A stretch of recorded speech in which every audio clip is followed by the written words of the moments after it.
gentlemen, we're live, and it's going to be a very special episode because essentially so many of my other two friends have showed up to do the one thing I am terrible and mediocre at, and that is make covers. So, behold the loving, compassionate pity. It's going to be a great episode today because this is the very last day of Preptober. Do you have your little mock-up cover set for your nano project? Oh my God, so many anxiety. That's okay, don't worry, because you can just go along with us. Of course we're going to talk about Canva, my sweets. Of course we are. All hail Canva. Yes, all hail Canva. And joining me today is the lovely Cat. And there's Tom, who is a little kitchen god right now and not here. He's in the kitchen. And then there's fantastic, imitable Laura. And then the lovely and funky Charlie. So funky. So funky. Laura, you're still frozen, and it's showing you as a blank black screen, but your voice still comes through. Actually, I'm seeing her very serious presenter face. Yeah, I see a serious It's presenter on face. YouTube itself. It's just showing on my TV, because, you know, I monitor the whole show on my TV, and it's just showing me as just this black screen. Your voice still comes through. I checked. I'm the one trapped in the darkness. You should be there. Apparently, I'm here with you with the gremlins. Miss Gloria loud. I need a bed sheet. Yes, you do. I need to see this. You're still frozen. I know. I'm so sorry. I've got gremlins today, y'all. Our Wi-Fi is infested with gremlins. We've already reset the whole system, and it has not helped. Hello, Nikki. Okay, YouTube is also having issues because I clicked over to have YouTube open on the other computer, and it went into somebody else's video. What? About Polish water supplies. Instead of...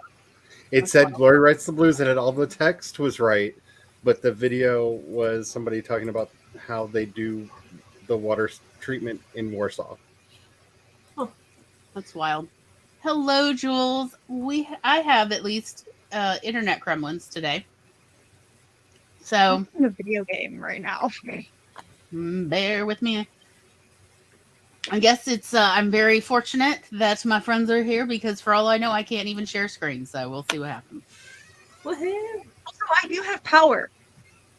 Like the power in the StreamYard. So if anything does happen. I'm really glad that you're here today, Kat. So that we've got somebody who could do the things. What is the deal with the gremlins? Jules, your power went out for half an hour this morning? My fire alarm went off again last night. Yikes. And then today they did the annual fire alarm inspection. Did they at least find out what's wrong? They didn't announce anything over the speaker.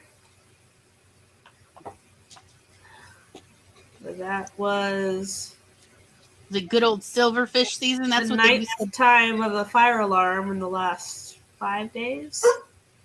When I went to boarding school on Vancouver Island, they used to blame the fire alarm would go off in the middle of the night a lot, but nobody was pulling it.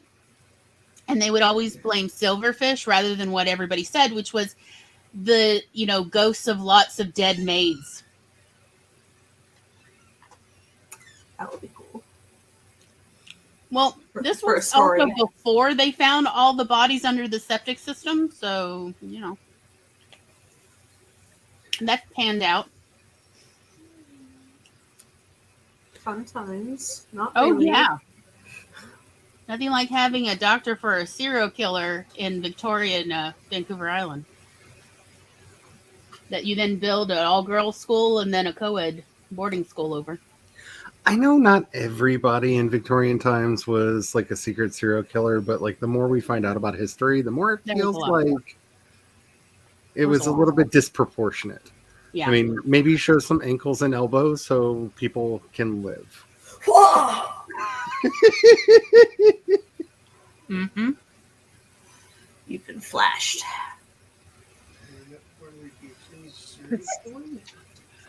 Oh wow, Evidence of that. that's Oh haunting. my gosh.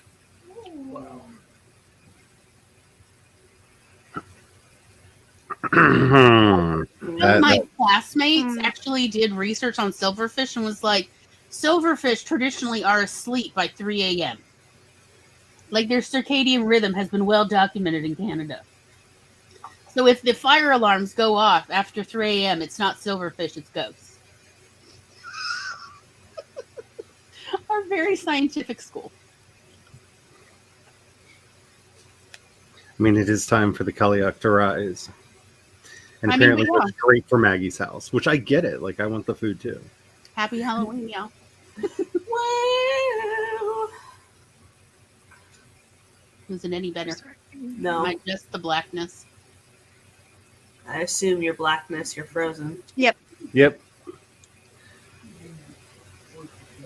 I'm just gonna go. I'm gonna just eat my bread pudding then. Sounds good. My I'll bread be good. pudding. I'm actually I- close now.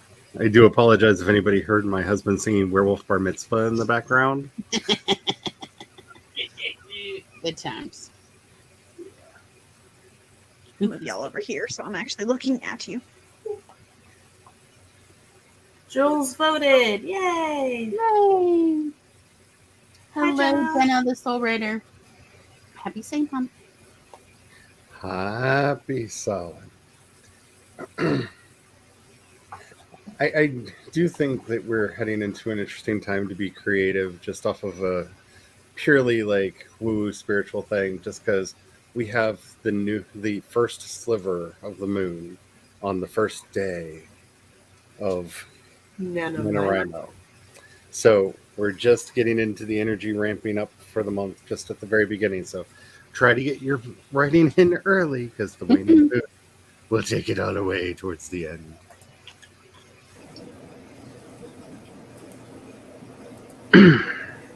Wow, Tom's not frozen. Maybe it's just my computer. What are your Wi-Fi set to? Whatever you told me to do last time. Hold on. Okay. Wi-Fi 2 is the AT&T. And Wi-Fi 3 is the AT&T. Just disconnect one of them.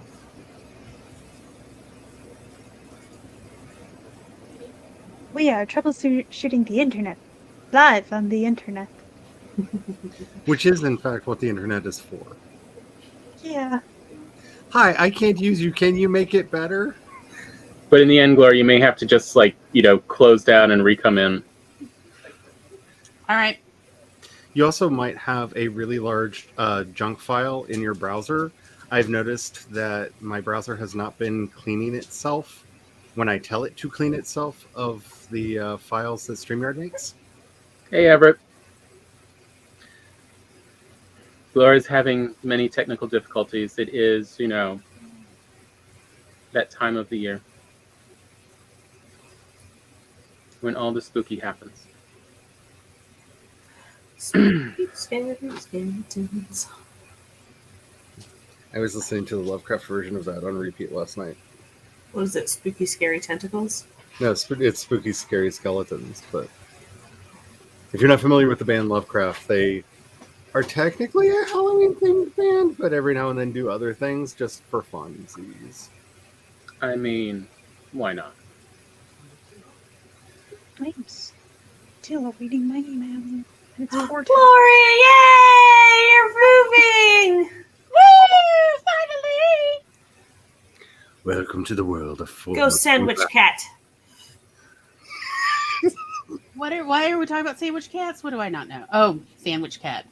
Yeah. See, Yeah. We're both doing it. See, There we I go. love my brain. I heard ghost sandwich cat, and I'm just like, what? Are all of the garlic breads coming back together? I mean, every time I'm at the mall at the food court, there's a Filipino-run Chinese food place, and I think of Aces because it's the only place in the food court where they've just got its own little chafing dish devoted to garlic bread. Like it's all Chinese, Chinese food, and then garlic bread, because you need some. Did Garlic I bread hear goes you good with correctly? everything. Did you say this place is called Aces? What? No. I missed part of this because my laptop internet was like, you don't need any internet. Poof. It's, one of the Chinese places in the food court Oh yeah. that's run by the Filipinos. Mm-hmm. They've also always got garlic bread. Yes, that's right. You brought me some. It was pretty good, I have to admit. Like, I like their Chinese food more than most of the rest. Maybe it's because they are a little bit on the sweeter side, and that's kind of where I like my Chinese food, is a little sweet. And their honey mustard chicken's really good.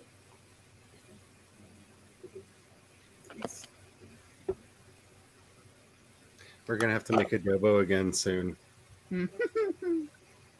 I've heard the word Filipino too many times. Hey, Everett. Tom, look what you did. By the way, Everett's Hey, also Everett. here. So yeah, we I want to just talk said, about, hey, Everett. So we're talking about making book covers. Mm-hmm. And the really nice thing is, if you've looked at, especially the way traditional publishing is going, there's apparently no wrong way to do it anymore. They can be as ugly and just disjointed as you want them to be, and it's fine now, apparently. Yeah. Yep. So there's no reason to be self-conscious that you can't afford to hire somebody to do a really professional one, because the really professional ones also look, Like crap. yeah. I'll say it. Because I'm not opposed to some of the simplistic, like 1970s inspired color blocking things that are still going on, but you have to understand like how color works. Do you? You're supposed to. If you want something to be appealing, yes. What? Color also- blocking this. Yeah. Like, just, I mean, it's That's a choice. not a thing anymore now. It's It's the a 2020s choice. and nothing matters. Yeah. And I anyone can do that. So don't feel like you don't have the skills.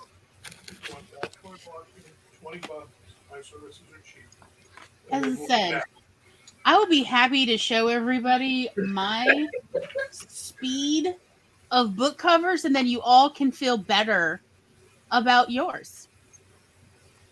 I am perfectly fine with that.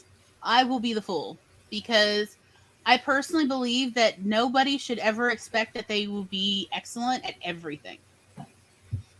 It's something I hate about like the American public school system, particularly for exceptional children.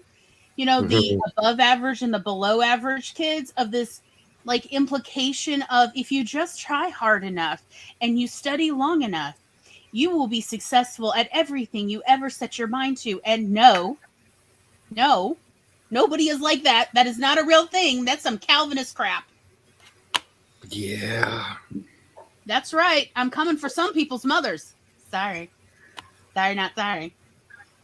Because so many people have swallowed this Kool-Aid of, oh, well, if you just learn how, you can be amazing. Like, you can be mediocre.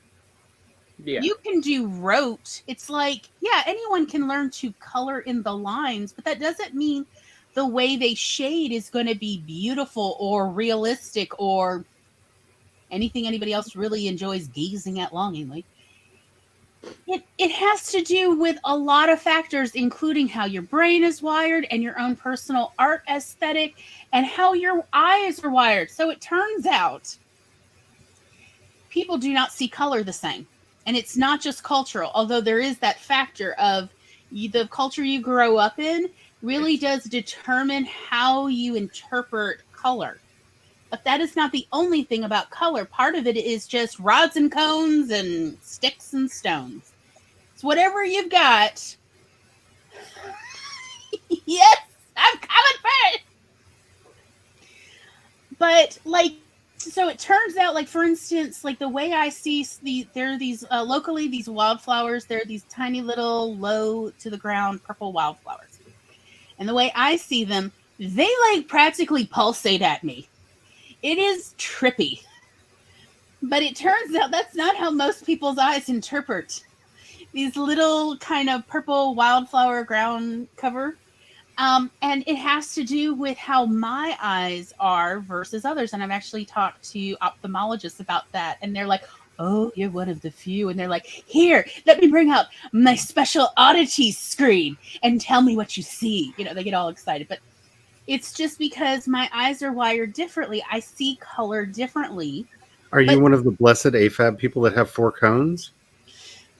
I don't know, Tom. Tom knows more about this than I do. Because there are one of the interesting mutations that's happening is while AMAB people are losing cones and color blindness is going up amongst people assigned male at birth, people who are assigned female at birth are starting to develop a 4th color cone. Mm-hmm. Yeah, and so like there's certain blues and purples that like practically pulsate at me to the point I cannot look at them too much in real life. Are you guys able to focus on blue Christmas lights? Like it's difficult for me to focus on blue Christmas lights because they are just. I can't. Like my eyes will not focus on blue Christmas lights. Right? It's just it hurts. It like physically hurts. Yeah, if you're wondering, this is the flower. Yeah.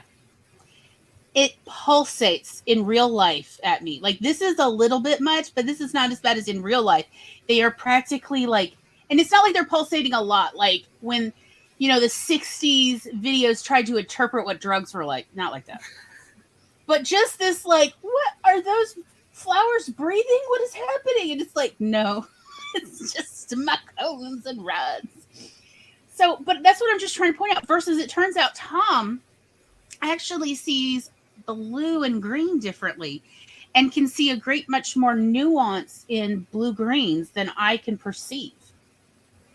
And like we used to have arguments about it, and then we actually sat down with the same Pantone books and looked at them and like compared with each other, and we figured out that we literally see them differently. So I just want to point out, not everybody was physically gifted with the same genetic components to see color the same way. And so, yes, some people are going to be a bit more limited. They just essentially grew up with the equivalent of the 8 crayon box. And some people grew up with the 128 crayon box or the 500 and something crayon box. It's okay. And it doesn't mean any character judgment, but it just means, hey, you just see maybe less nuance. And it's going to affect your graphic design. And to give you a sense of how this does not mean in any way it's a detriment, it just means it's a difference. In the taste world, a semi-famous story is why is, at least way back, why was Ben & Jerry's the way it was?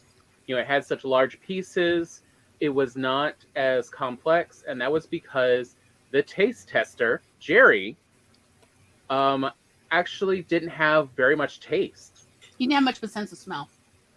So they had to rely a lot more on texture and a lot more in bold flavors. Now, this got them a very loyal following. The people who liked it really enjoyed it. But it's why you didn't see, you know, all of these ripples in there and all of the, you know, this mashup of so many flavors like you see in a lot of other ice creams. Because he couldn't taste it or smell it. So it didn't make a difference to him. And the same thing for visual arts. Just because you don't notice as much of the fine difference doesn't mean that your style cannot be interesting to lots of people. It's just, but find a style that works for you that you can identify and, you know, manipulate.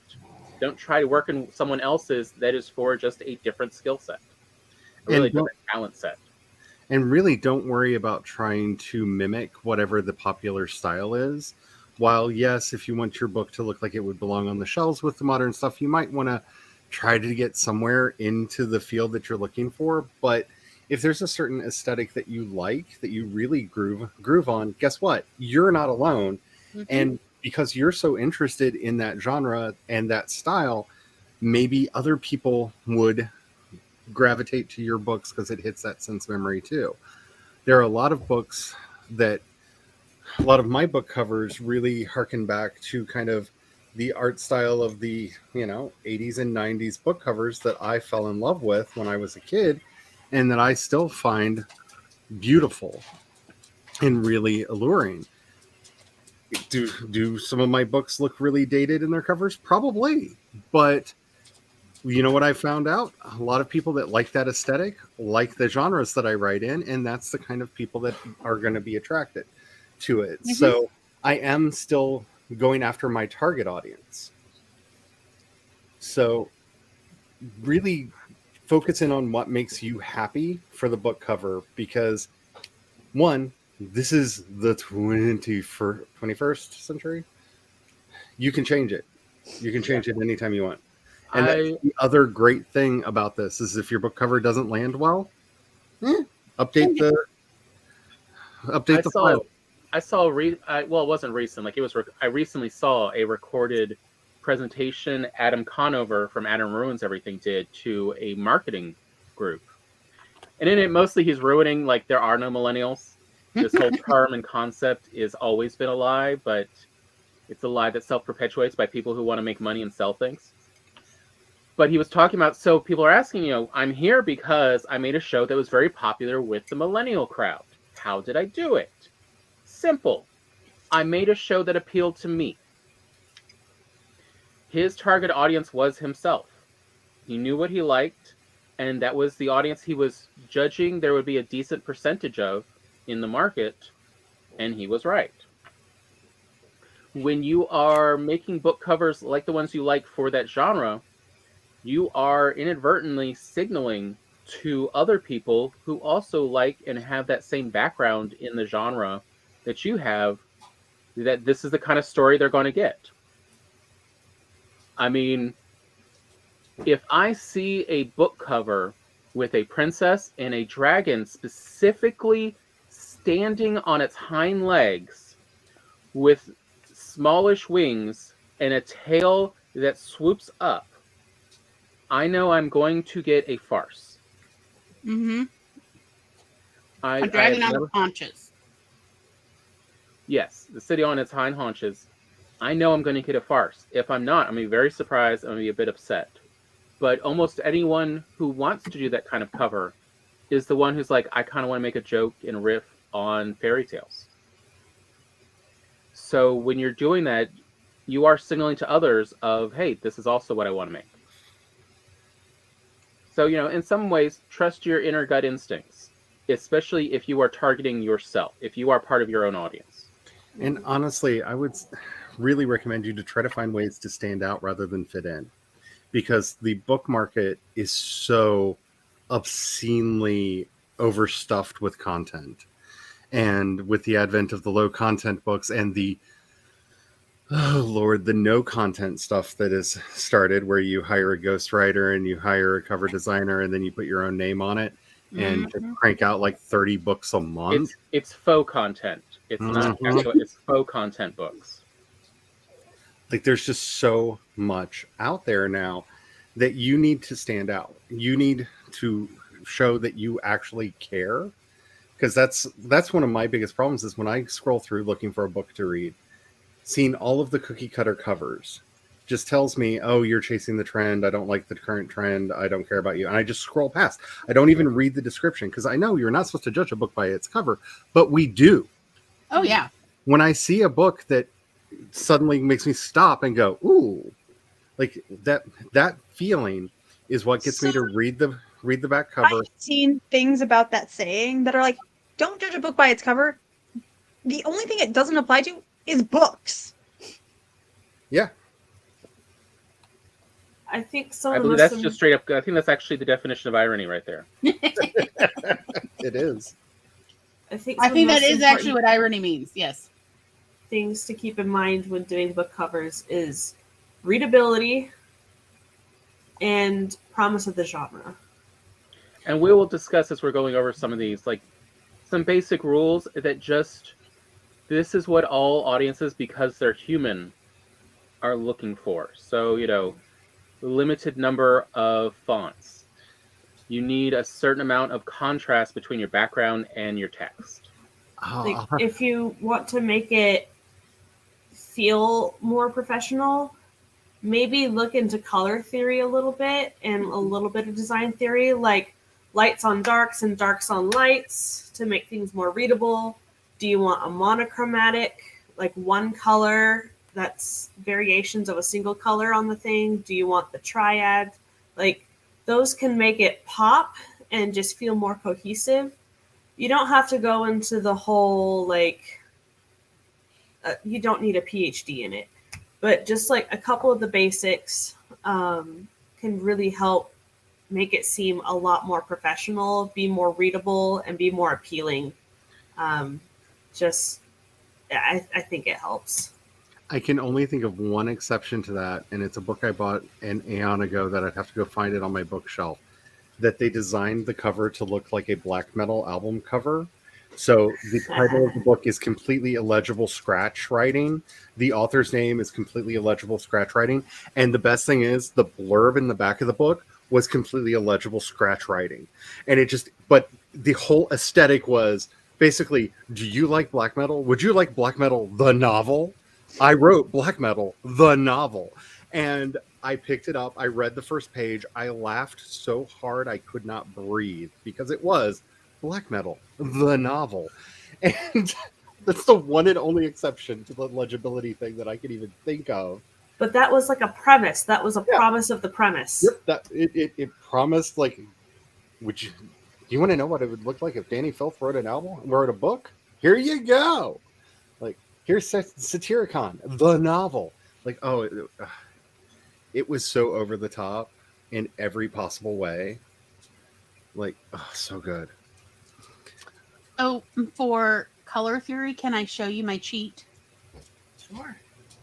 Because, like, okay, our mother and father were very much into, let's play games for coming up with headlines. Let's work on prose. Let's work on, all of this, right? As well as how to be charming at cocktail parties and things like that.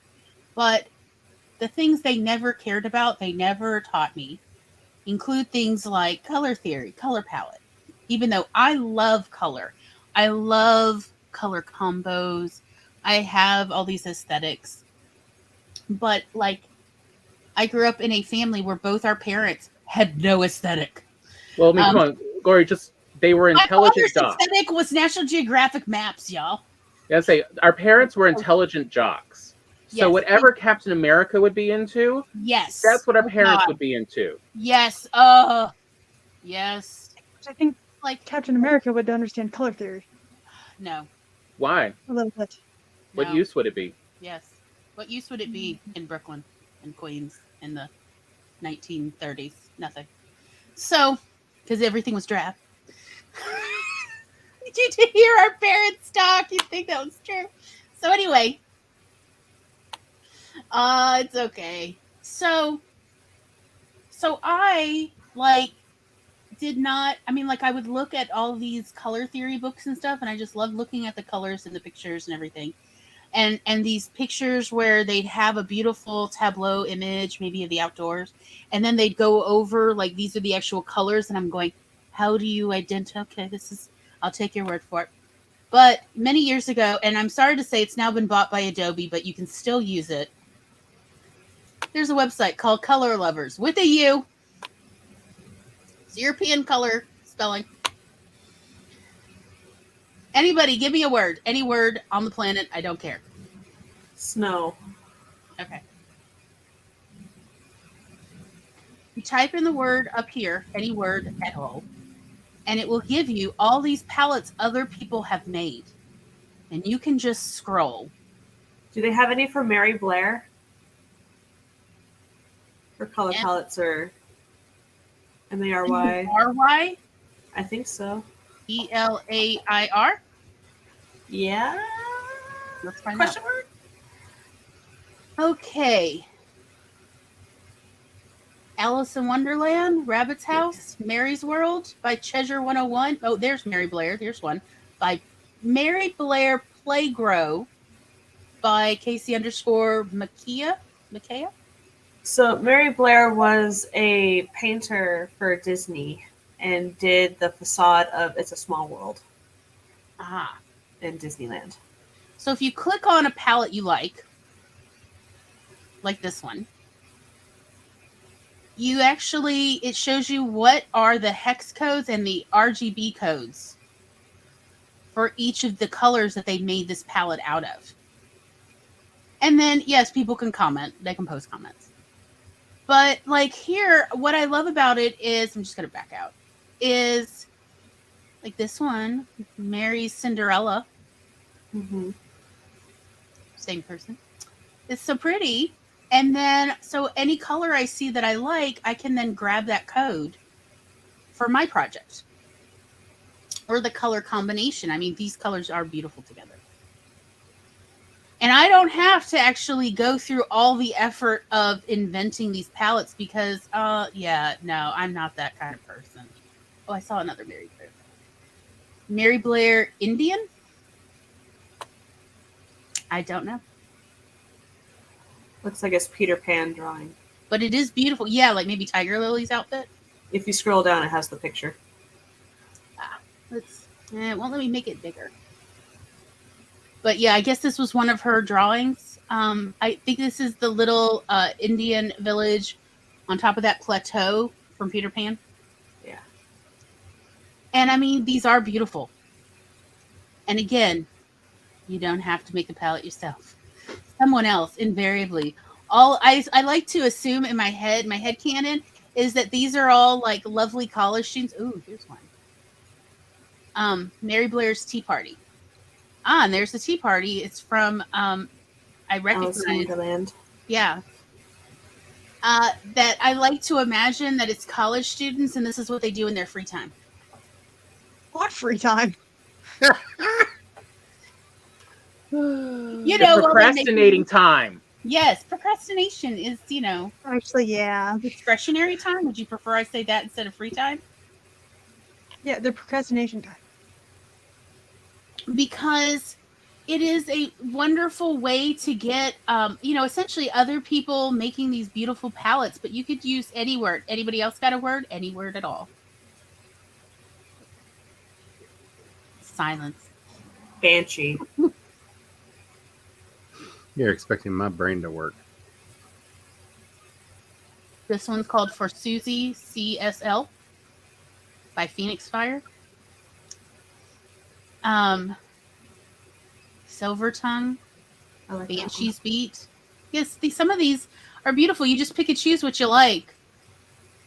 They're free to use. People are just putting together palettes. Antsy Banshee by Unnatural Element.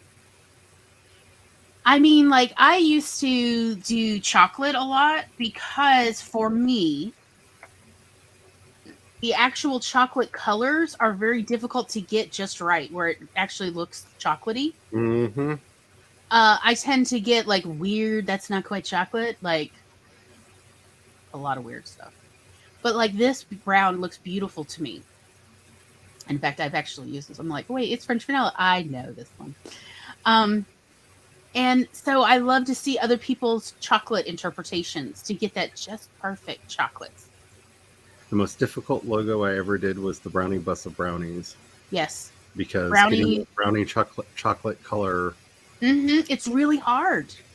It's really hard. So there are colors that even like professional people struggle with. And for someone else, like, here, I went and found it. Here, I made a palette for you. And it's wonderful. And they're often using very reputable color theory when they're assembling these. So I just wanted to share, like, this is my cheat. You don't have to, like, be Laura, super talented, and also went to college for this. Right. You can be like me. And here's my little cheat, babies. It's free. It's Color Lovers, but with a U. I posted You can also misspell it in the Google, and it'll still find it. I posted it. So, Charlie, I see you shared something. Yeah, this is my Hi, Nia. favorite place to go do color I've palettes. seen that one. Because this is a Peloton, not to be confused with Peloton. Where It won't you be start. confusing at all. It's totally fine. Oh yeah, where you can start with a hex code if you already know the one color that you like. It starts with some basic colors in here, but you just drag around the circle here to find the basic hue that you like, and then how dark or bright or saturated or desaturated you want it. And once you get the color that you like, let's go over here to a color that would be really hard to match. So let's do it like a bright orange because Halloween. And now when we need palettes, we can do, here are the 3 closest color palettes if we want it to be very tight and close together. Here are our contrasting colors if we want it to be a 3-part contrasting color. Here's our 4-part contrasting color, automatically made. And for each one of these and for each shade, if you click them, you get, I don't know if that popped up. Did that pop Yeah, up? we can see it. Half the pop-ups don't show in StreamYard, so I'm never quite sure. It's a legitimate concern. Yeah, you can I see can see you the got hex code. you got the hex codes, your RBGs. You have basically however your program wants you to input color, they have the numbers there for you to put in to have that specific color. So if you're doing a gradient and you need from light to dark, it gives you that for each color. And if you need your contrasting colors, you have them as well. And what's really fun is, for examples, they have various things, like if you're doing a website, so a light page, a dark page, if you want it to have a positive design look or a negative design look, if you're doing it in artwork, what would this look like? So you can get an idea of how this palette actually would feel in various modes before you start using it. And the fun animations and just stare at. I like that. Yeah, I can just stare at that for a bit. Because they're fun. Soothing. We've gone plaid. But yes, plaid, my darlings. I really love this site. I use it a lot for my color pairings because I'll very often have a instinct of I want it to be red, or I want it to be blue, or I want it to be purple, and then I can kind of zero in playing with the dial here. And the fun thing is, as you can see, the whole thing changes as you drag the color around. So you can find the exact match that you want. So say, you know, you were looking for a 3-color palette, you can just grab the primary color around until you see something that, hey, that's very mod. So if I was doing something very 60s, that would really that would work really well. But you can just drag it around and see how it changes everything from your subdued colors, your dark colors, all the way around. And see really which colors are actually will stand out against the other. Yep. And it's really nice. It's a really nice website. It works really, really well. And you'll notice most of the book covers and things that I do, I use these because, for example, for Carrie's book cover that I did, she was very clear that she wanted it to have a blue fire, like that she's got to be standing in front of a blue fire. So once we decided on the color of blue, I used this and a couple other tools to figure out what the other colors should look like on there to get a balanced cover. So it's very, very, very handy. I did share the link in the chat for anybody, and it's actually to the one that I had up because I didn't realize I was collecting. No, I mean, that could be useful for people. It works really, really, really well, and it is free. As you can see, they have a ton of ads, which is kind of obnoxious, but also I don't have to pay for it, so I'm okay. Yeah, it's nice. It's very nice. I have a book for if you want to go above and beyond on colors. It's called Color and Light by James Gurney, the guy who did Dinotopia. So it has I like missing Dinotopia. Oh, look at that. Analysis and color analysis. Like, honestly, that's the kind of book I'd buy and I'd keep on my shelf, but just for me to look at, not for me to learn from. I just want to look at the pretty. It's so good. So the chapters are past the chapter page. Tradition, sources of light, light and form, elements of color, paint and pigments, color relationships, premixing, visual perception, surfaces and effects, atmospheric effects, lights changing show, and resources. So if you're in the mood to dive deep and have something more visible, And if you want, and if you wanna don't know post what you're doing, the name and everything of the book in the chat, because usually what Tom does is he pulls all that at the end. He'll post a comment with all the links to everything we post today. So that people later, if you're watching later, you can just click on that to get the links. and if you don't know what you're doing, or you're playing around with some of the AI generated artwork, which we can definitely talk about on how to use that for covers. And there are some actual tricks with that you need We to got do. 3 hours. We got 10. Yeah. But aside from the short sprints, yes. If you're using any of the pro level software like Photoshop or Pixelmator, or I think they've even put it into GIMP, which is a free option. Mm-hmm. They have machine learning algorithms that understand color balance, so you don't have to. It's better if you know how to move the sliders and stuff yourself. As if you remember in previous episodes where we showed how to play with all the sliders and stuff to get the color balance, the light balance, the white balance, all of those things. A lot of those have built-in machine learning algorithms now that will balance your images for you fairly competently. Mm-hmm. Again, everything's better if you know how to play with it and tweak it, or if it makes something that isn't what you're wanting, if you know how to fix it. But most of those just have a button now that you hit, and it will color balance for you. And some of them are quite miraculous. I got the title backwards. It's color and light, not light and color. Yeah. I always get it mixed up. I got it for I got the Amazon link set up. Sweet. And it brings up a good point. The copyright nightmare the AI things could potentially be. Charlie, do you have anything? Yes. Okay, so here's the thing. Computer-generated artwork is not copyrightable. Basically, our weird government system that we have here in the United States, and I'm only going to be speaking to the United States, other countries have similar policies. So this is kind of good globally, but your local mileage may vary on this. But because of an infamous monkey photo that was taken in the early 2000s, where a guy dropped his camera into a monkey enclosure, the monkey took some pictures with the camera, he posted the pictures, the zoo sued him for violating the monkey's copyright, and because the picture got very popular and he was starting to sell prints and stuff of it.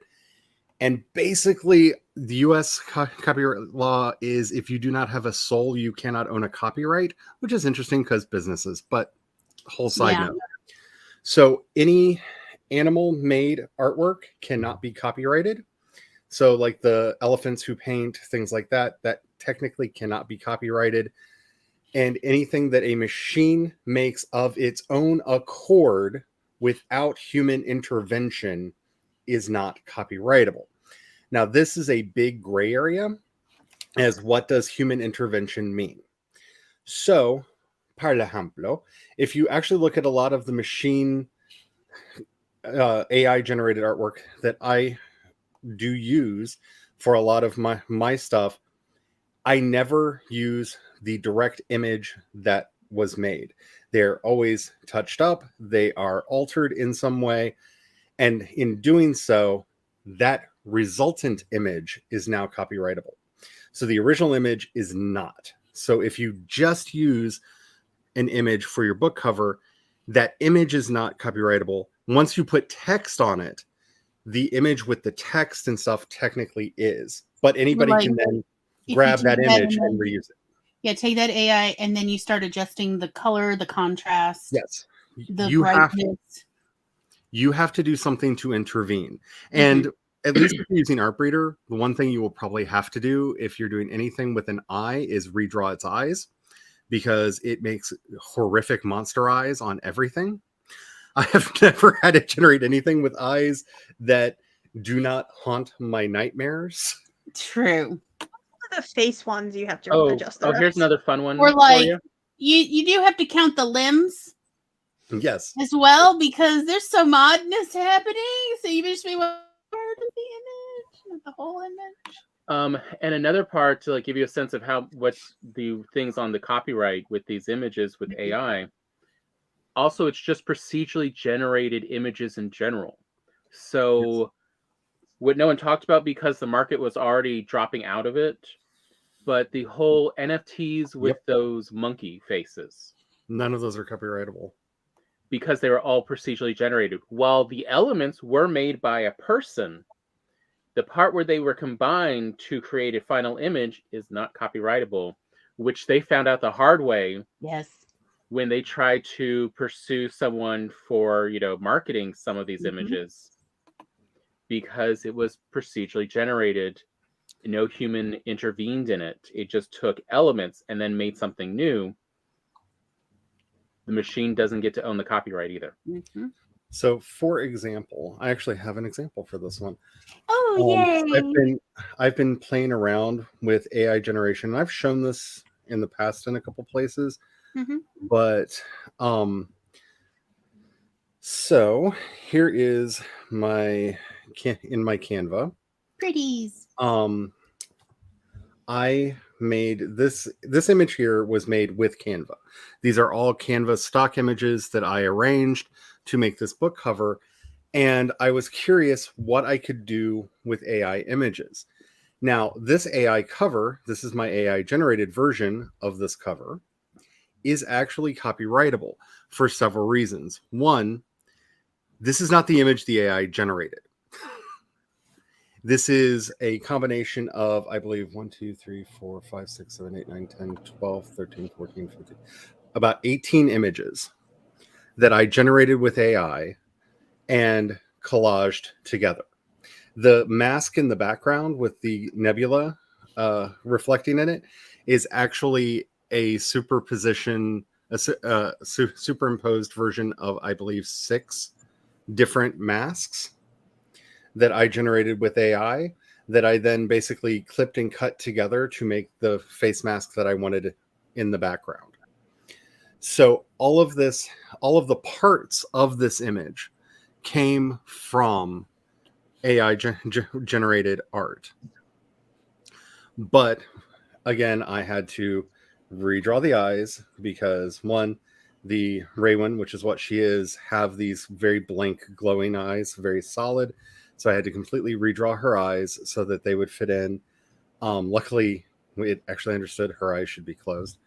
But almost each one of the ships over here on the side was generated separately and staged where I wanted it for the fleet coming in on the side. This collage has been completely color graded. It has been altered. They've all been cut out of the original images in which they were made and put together to make this. And there's still more changes to this I want to make to get it to what I would consider a completely finished one. As Glory knows, because we've talked about this a lot, there needs to be more like dream fog down here. Yeah, dream There fog. needs to be more dream fog. Like Yes, all around. Charlie and I are of a certain age when dream fog was a big deal in book Oh God, the dream fog covers, and it's like, but need dream fog? It's space. Like what? But yeah, it's like it's not quite right. So. It's not quite ectoplasm, but it's not far off. It's like the stuff supernovas exist. I don't know what it is, but it just feels right.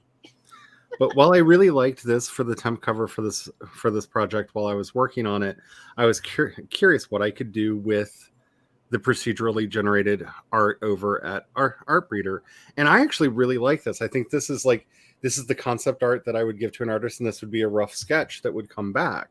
Mm-hmm. And I think that this can be pushed a little bit further to get to where I want it to be. But this image would, in fact, be copyrightable because it is completely transformed from its original state.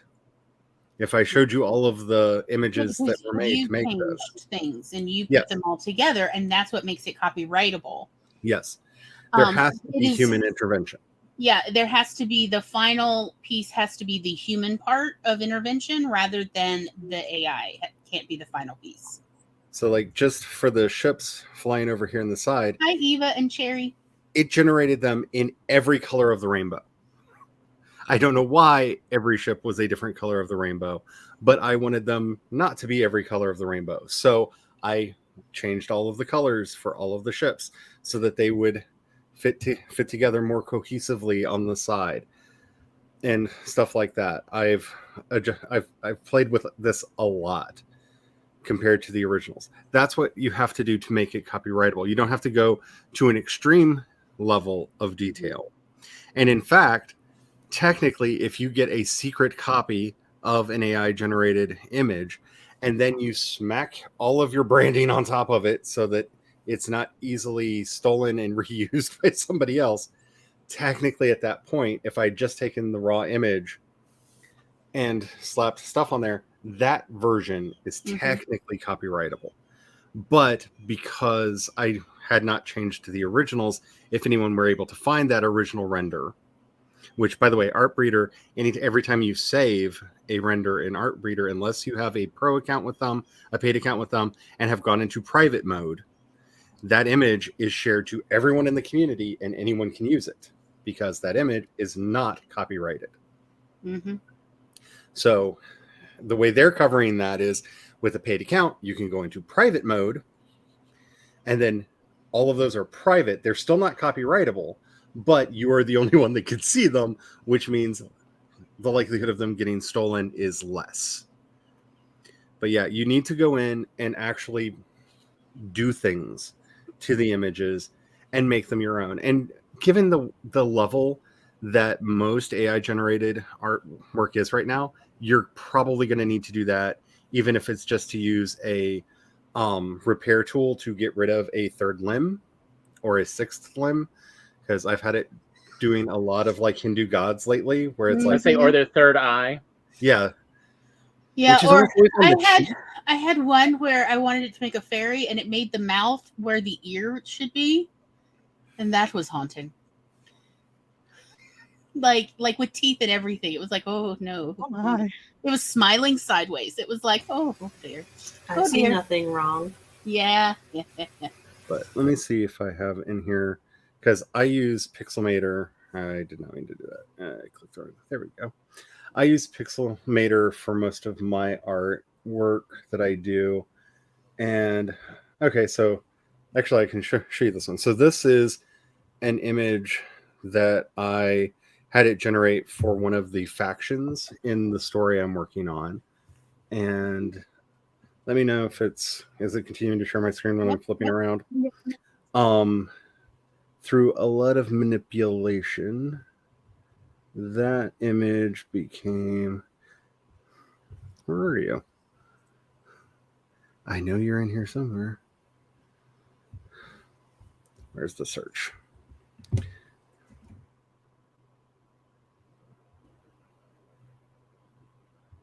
Oh, I'm searching templates. That's why I'm not finding anything. That wonderful moment where you forget how Canva works. That image ends up becoming this image. Nice. Here, where I actually went in, and if you notice, I completely redrew the image from the other tab. So was this one? No. Yeah, it was this one. So I went back in and I actually redrew the entire image to make the marks stronger and to balance the color out, and went back in and added more details from other images. This was actually one of the fairies that I drew, that I had it draw, that I did not like, but it had one wing that was really pretty. So guess what? Wing got duplicated and got a few extra marks on it so that they look distinct. They look like two separate wings. Not a hard thing to do, to just add a couple of extra detail lines in. But this now becomes a copyrightable image because of the amount of change that was done to this. The fact that the X in the center is more clear, everything else in here is more clear, and that it was basically used as a template to trace to get the image that I wanted. That makes it now copyrightable because I did the work. And I like to look at AI as a good place to go to get inspiration for things, because I will know that, you know, it'd be nice to do this kind of thing, but in this art style. and it will generate a rough image, because with a few exceptions that I still don't think are good. Like DALL-E 2 is probably one of the best AI generated artwork things out there, but it makes clip art. It makes what you would get from a stock photo site, and it really looks like stock photos because it was trained on Getty Images. So, you know, whatever they're trained on is what you're going to get out at the end. And so it was trained on Getty Images. Yeah, so I like the Art Breeder stuff because it is a bit more nuanced, even if, yes, it is often the things of nightmares. Do you want to see one of my Art Breeder images? Yes, and then we really will go for a break. Okay. This is a nightmare picture. Let's look at your nightmare picture. Oh, wow, you're not joking. Oh, God. Yeah. That, what is the word beyond haunting? Horrifying? So I used Junji Ito work as the base. And that's going to literally be in my nightmares. Okay. Good times. Good times. All right. Well, with that, how about everybody just take a quick 10-minute break to, I don't know, make a cup of tea and forget the nightmares. And I will say, while we're on break, if anybody has any specific questions on AI-generated artwork, especially how to make it, Laura, Kat, I think even Glory, and Tom and I have all been doing a lot of it. Yeah, we've been playing for like what? So if you have any specific questions on how to actually generate it and use and like manicure a prompt or anything, put those in chat so we can get them after the thing. Also, any other book cover design questions. You know, like, so for instance, one of the things that I like when I found was what was the original website I used to use when I would find a picture and need to see what is the color palette here so I could then use it. And so I found that, and I will share that when we come back from break. This was what I used to upload pictures to actually just have it pick the palette out of the image for me. So I didn't have to like be staring there going, okay, do I have the right pixel? Shoot me on. So anyhow, but in the meantime, now I would like to just point out is a wonderful time to check your bladder or to make a cup of tea or coffee, or have you had water today? Your brain is begging. Your kidneys would not be sad if you drank some water. I'm throwing that out there. We are a hydrate or dihydrate crowd. And with that, we will see you in approximately 10 minutes. And hopefully you will have given us some questions that we can bounce off for the next hour.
Meebity-beep. Meebity-beep-beep-beep. Meebity-beep.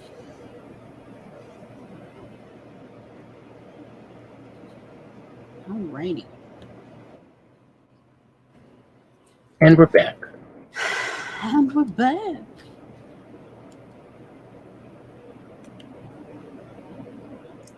Oh, cool. Well, CB's got to go. She got knitting to do tomorrow. Okay. Bye-bye. Eva does ask, any good sites to find pre-made middle grade? I can find romance and fantasy all over. So that is what I looked up during the break. I did find two, one sort of, what is the word I'm looking for? Like, it's like a clearinghouse of pre-made middle grade covers. I mean, they do other covers too. And the other was an artist who also like takes commissions and has a website that goes over what they do and how much and all that stuff. But yes, I see what you mean. It is slim pickings for middle grade. And honestly, I'd recommend, aside from that, websites like, what is it, Fiverr? Laura, isn't that where you bought? You've gotten covers and other illustrations before? Yeah, I commission artists on Fiverr. There are some that will do like a whole book cover with the title and everything. So there's those types, and there's also just cover illustrators. Mm-hmm. So should I show the illustrations I got? Sure. For the cover. And do you have any tips for hiring illustrators? Look at their portfolio. Talk to them before you commission them. They usually want you to do that just to see if it's within their parameters of what they can do.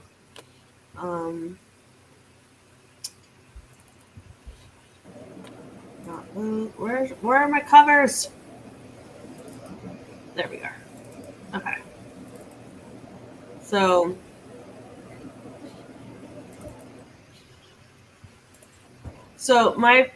let me pull up my Fiverr account. Sign in. Okay. Orders.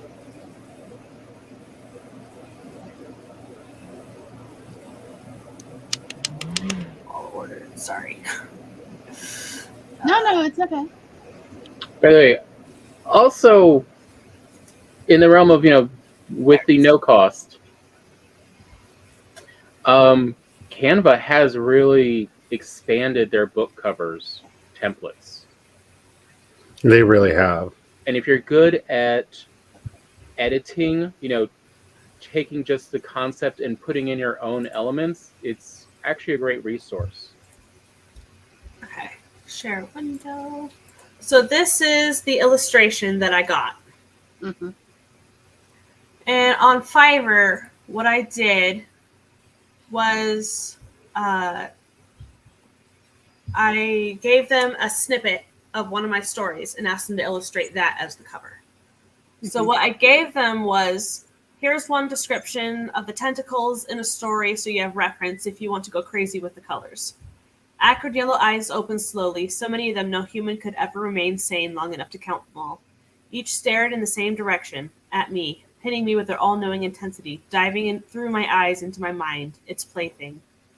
And then I went over how alien colors became visible, a miasma of beauty surrounding this unknowable creature, ultraviolets and infrareds and assorted others shimmered and bubbled. So that's what I gave them, and this is what they gave me. Nice. So it was expensive to get the illustration, but I think it's gorgeous. So yes. Yeah. I mean, it does stand out. Yeah. I also, let me make sure I'm saying the right thing. Oh, doesn't have it. Okay. So what I did was I went through, I closed the wrong thing. Oh my gosh, hang on. So I went through share screen, other horror collections, and looked at their illustrations as well, and got some inspiration from these.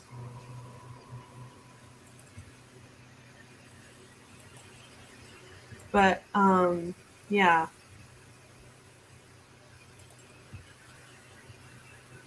So I liked the more painterly. It takes me back. Yeah, I liked the more painterly, and these ones are the more modern, and this one's an old one.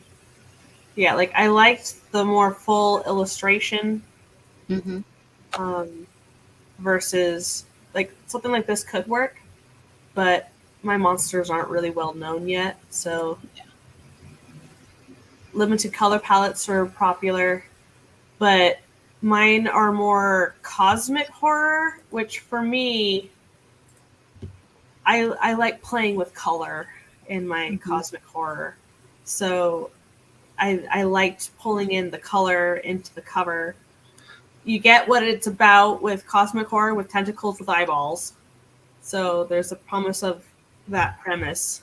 And I don't know. I think it's different than what most things are on the Amazons, but it still has a promise of what's inside that gives you a hint.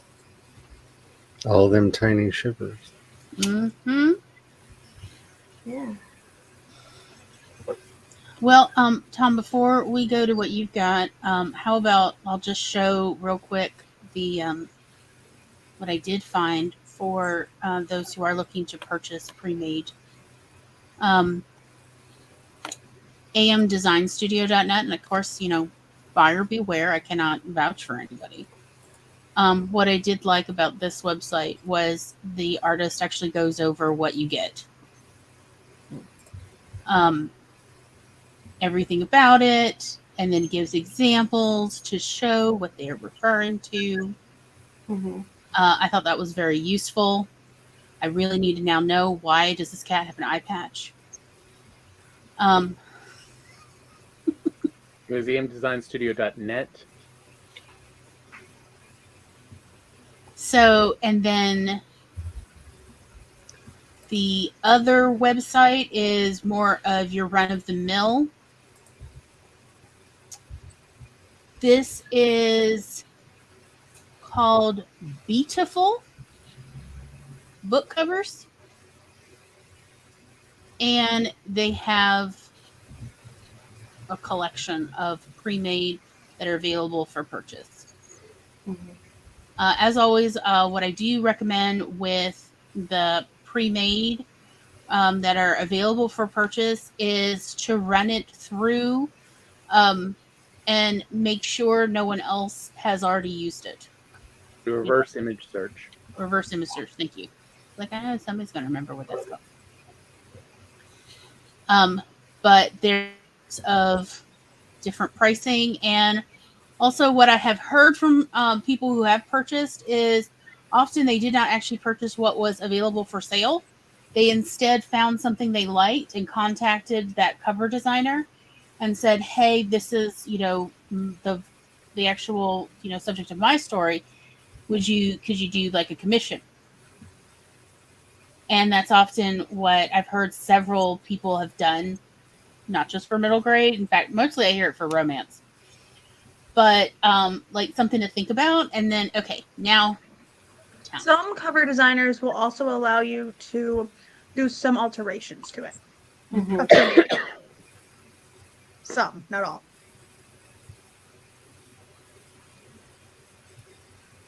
Do you want to see the prelims I got for mine? What are prelims? The preliminary sketches. Oh, because I was like thinking limbs like arms, going, what are you talking about, Laura? So this is what I got for the first pass. So originally the tentacles was the back cover, and this was the front cover. But I thought it was a little too disjointed having two like that. Mm-hmm. So we didn't do that. But yeah, like I got this sketch, and then after that I got some paintings, and then I got the final. So where am I? My color sketch looked like this.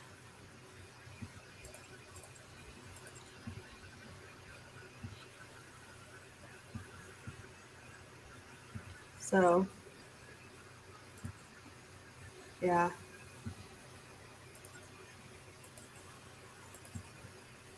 And those were me trying to test putting stuff on it. But yeah. Yeah, and also I see where the front and the back illustrations were color difference, were, not in the same color palettes quite. Mm-hmm.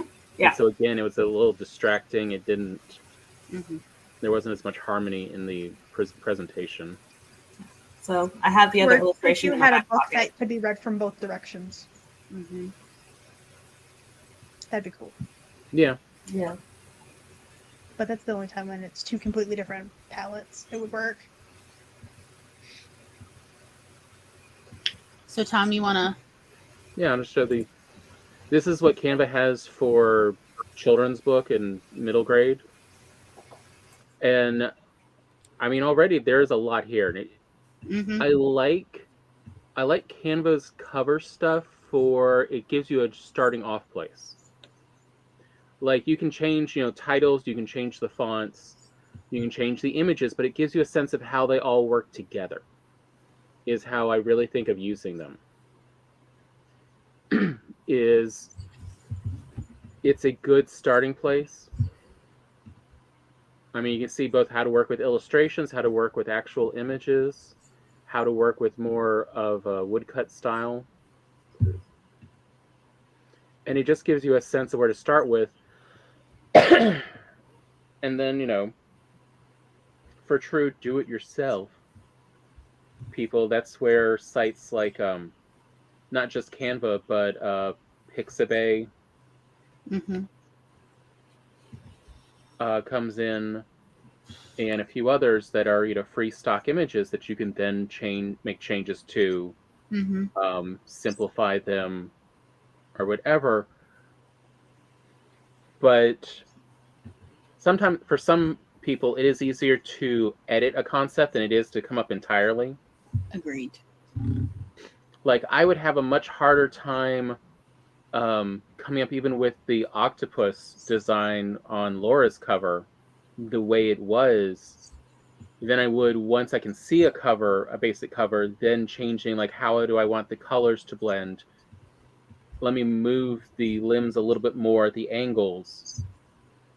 And so it's like there's a lot of places to find the basic ones, hence why we're talking about Artbreeder and other, machine learned, AI image generators. It's good starts, and then it's your creativity that kind of finishes it and makes a complete product. But one of the real lessons I've learned about art was from Glory told me when she was doing her art for kids. Art. Well, it was technically art for teachers, but it was to teach art to we're talking K through 4th grade, really. Although technically it was K through 8, but they were like, no, this is not going to fly with middle schoolers. We're teaching you stuff that'll fly with elementary. And that was, you got to fill in the background. So and that's again what I like about seeing these is that each of these book covers, they have entirely filled in the background. Yeah. And you can see different ways to make sure that background is entirely covered. It was advice given to me by my professor, my instructor, which is, so here's the deal. Here's the problem with literally an entire generation of teaching art in schools to elementary school kids, which is a wonderful and noble thing, and we should do it. We should, but why did it stop? And it was because of this problem. For an entire generation, teachers taught kids like how do you draw sailboats and how do you draw apples and whatever it was, octopuses, whatever kids wanted to actually draw. But then the kid would take it home and go, look what I did in art class. And the parent was like, me. It's just okay. And that is exactly how art classes lost all their funding in the entire American public school system. And what was the one way it could have been saved? And essentially, I was now being taught in Art for Teachers how to not ever make that mistake again, which is do not ever, ever, ever allow any art your students do to go home to their parents that has not had the background entirely filled in with at least a single color. And you'll note all of these covers are at least tinted. I'm not done with my story. Okay. And what's going to happen, though, is also not only will the parent be pleased and be like, yay, let's put this on the fridge, but also the kid will be pleased that the parent is pleased. And you're going to have so many more kids then continue their art expression through middle school and high school and maybe even college, or maybe even just as a hobby. That's perfectly valid. But because their parent appreciates their art, they will then appreciate the art they make. Rather than going, oh, it's just kiddie stuff. No, I just scribble. And like, have you ever seen an adult do what they call scribbles and it's beautiful? And you're like, oh my God, why don't you continue? This is so cool. And they're like, it's just scribbles. What you really are hearing is an echo of their parents. Mm-hmm.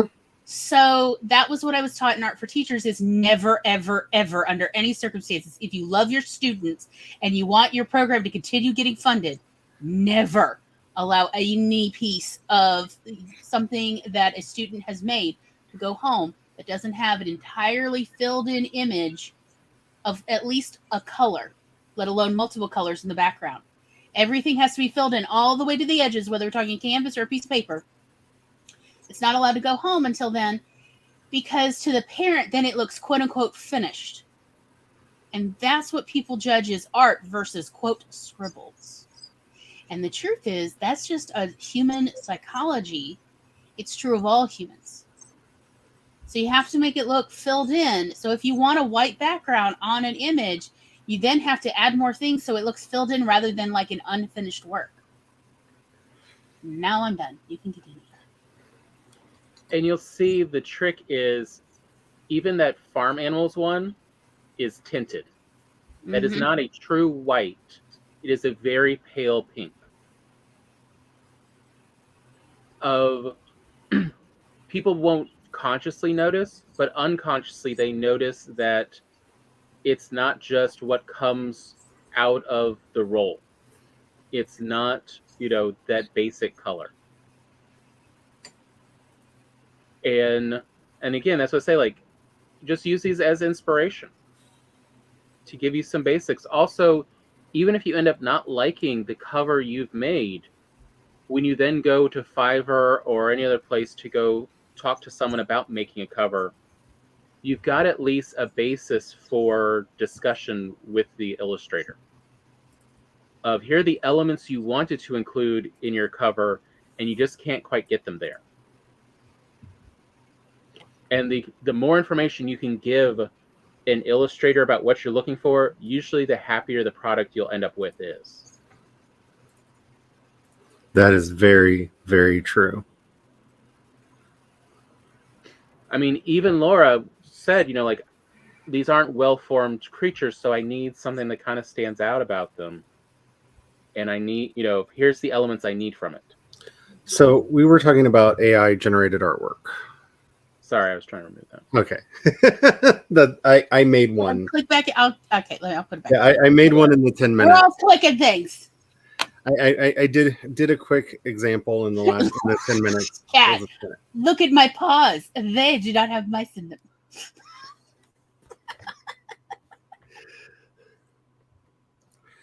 So this image, as you can see, was seeded with the phrase, a highly detailed image of a snow hag rising out of the north like a great bird to bring winter. And I really liked this. I thought that this was a really nifty idea, a really nifty image that I could play with. But I really wanted something that looked like a very soft painted image with really hard ink lines. Mhm. So the first thing that I did was notice, of course, her face is messed up. But Always. I like it. And so we added a cheek, we fixed the forehead, we fixed the face. I like the inhumanness of not showing a line for the nose there, and of course gave her an eyebrow. So that it matches. So I went in, I fixed her face. I think that this is getting really pretty. I think that there's something really fun here. I wanted it to be very monochromatic. I wanted this kind of cold, frigid monochrome. So I did a color correction layer to give me this beautiful kind of monochrome, very soft. It's not quite like frigid, like I'm going to freeze to death cold, but it's got those kind of inviting but still cold blues in there the way that I wanted. Then added on a layer of just those hard lines that I wanted, put a soft mask on it so that it just highlighted her. And there we go. We have very quickly, like I said, I started making this during the sprint. And now this is not the image I started with. That's the image I started with that the AI generated. And I've already gotten it to here, which is a big difference between the two. And I might crop this down to just have her and the tree and everything. That might be a thing that I do. I might continue to futz with little bits here, there, and yonder. But this is now an intentional image. This is the AI generated one. And that makes this now something that could be copyrighted. That makes this something that I can now own and have as my own. And I don't know, I might actually use it for something. But It's very cool looking. I like it. Doesn't he? I look at it and in that back little. So if my screen was it's like right here, the big open space in the background. Behind that, it's almost like I imagine like there being like a city back there, but like very clouded over. Or a mountain. It looks sort of like a mountain to me. And that's something that could be added in at this point and continue to build this out. I just wanted to show like the level of change that you have to do, because this may look like I did a lot. These are just gradient squares. That's all these are, is gradient squares where I literally picked the colors that were already in the picture and stretched them into place to make the shapes to fix the shape of her face. So if I really want to demystify how this can be done. These are just squares that I moved the points around, told them to round, and put a gradient on to fix the shape. And I used the color selection tool to pick the colors that were already there. That's all these are.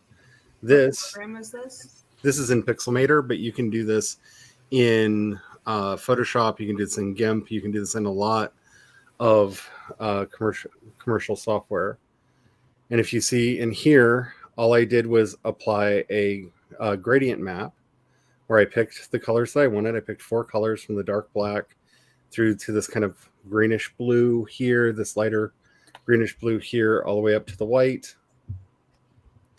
This right here is just a threshold based off the last image.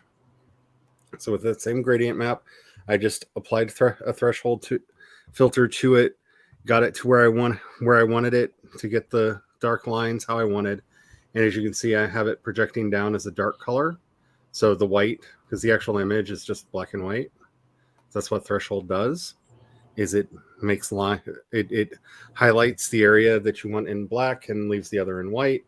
So I just turn that so that only the dark is showing. Going down to get my dark lines, and then created a little gradient mask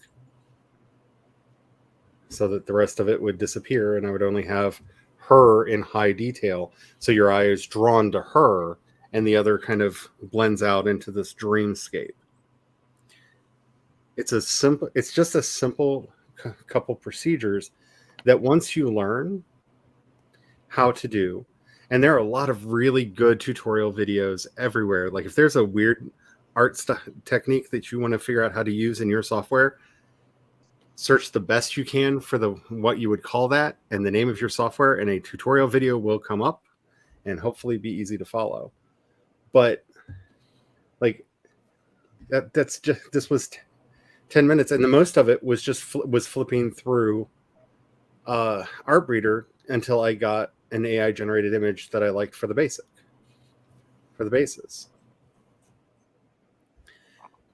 So this is something that you can easily do.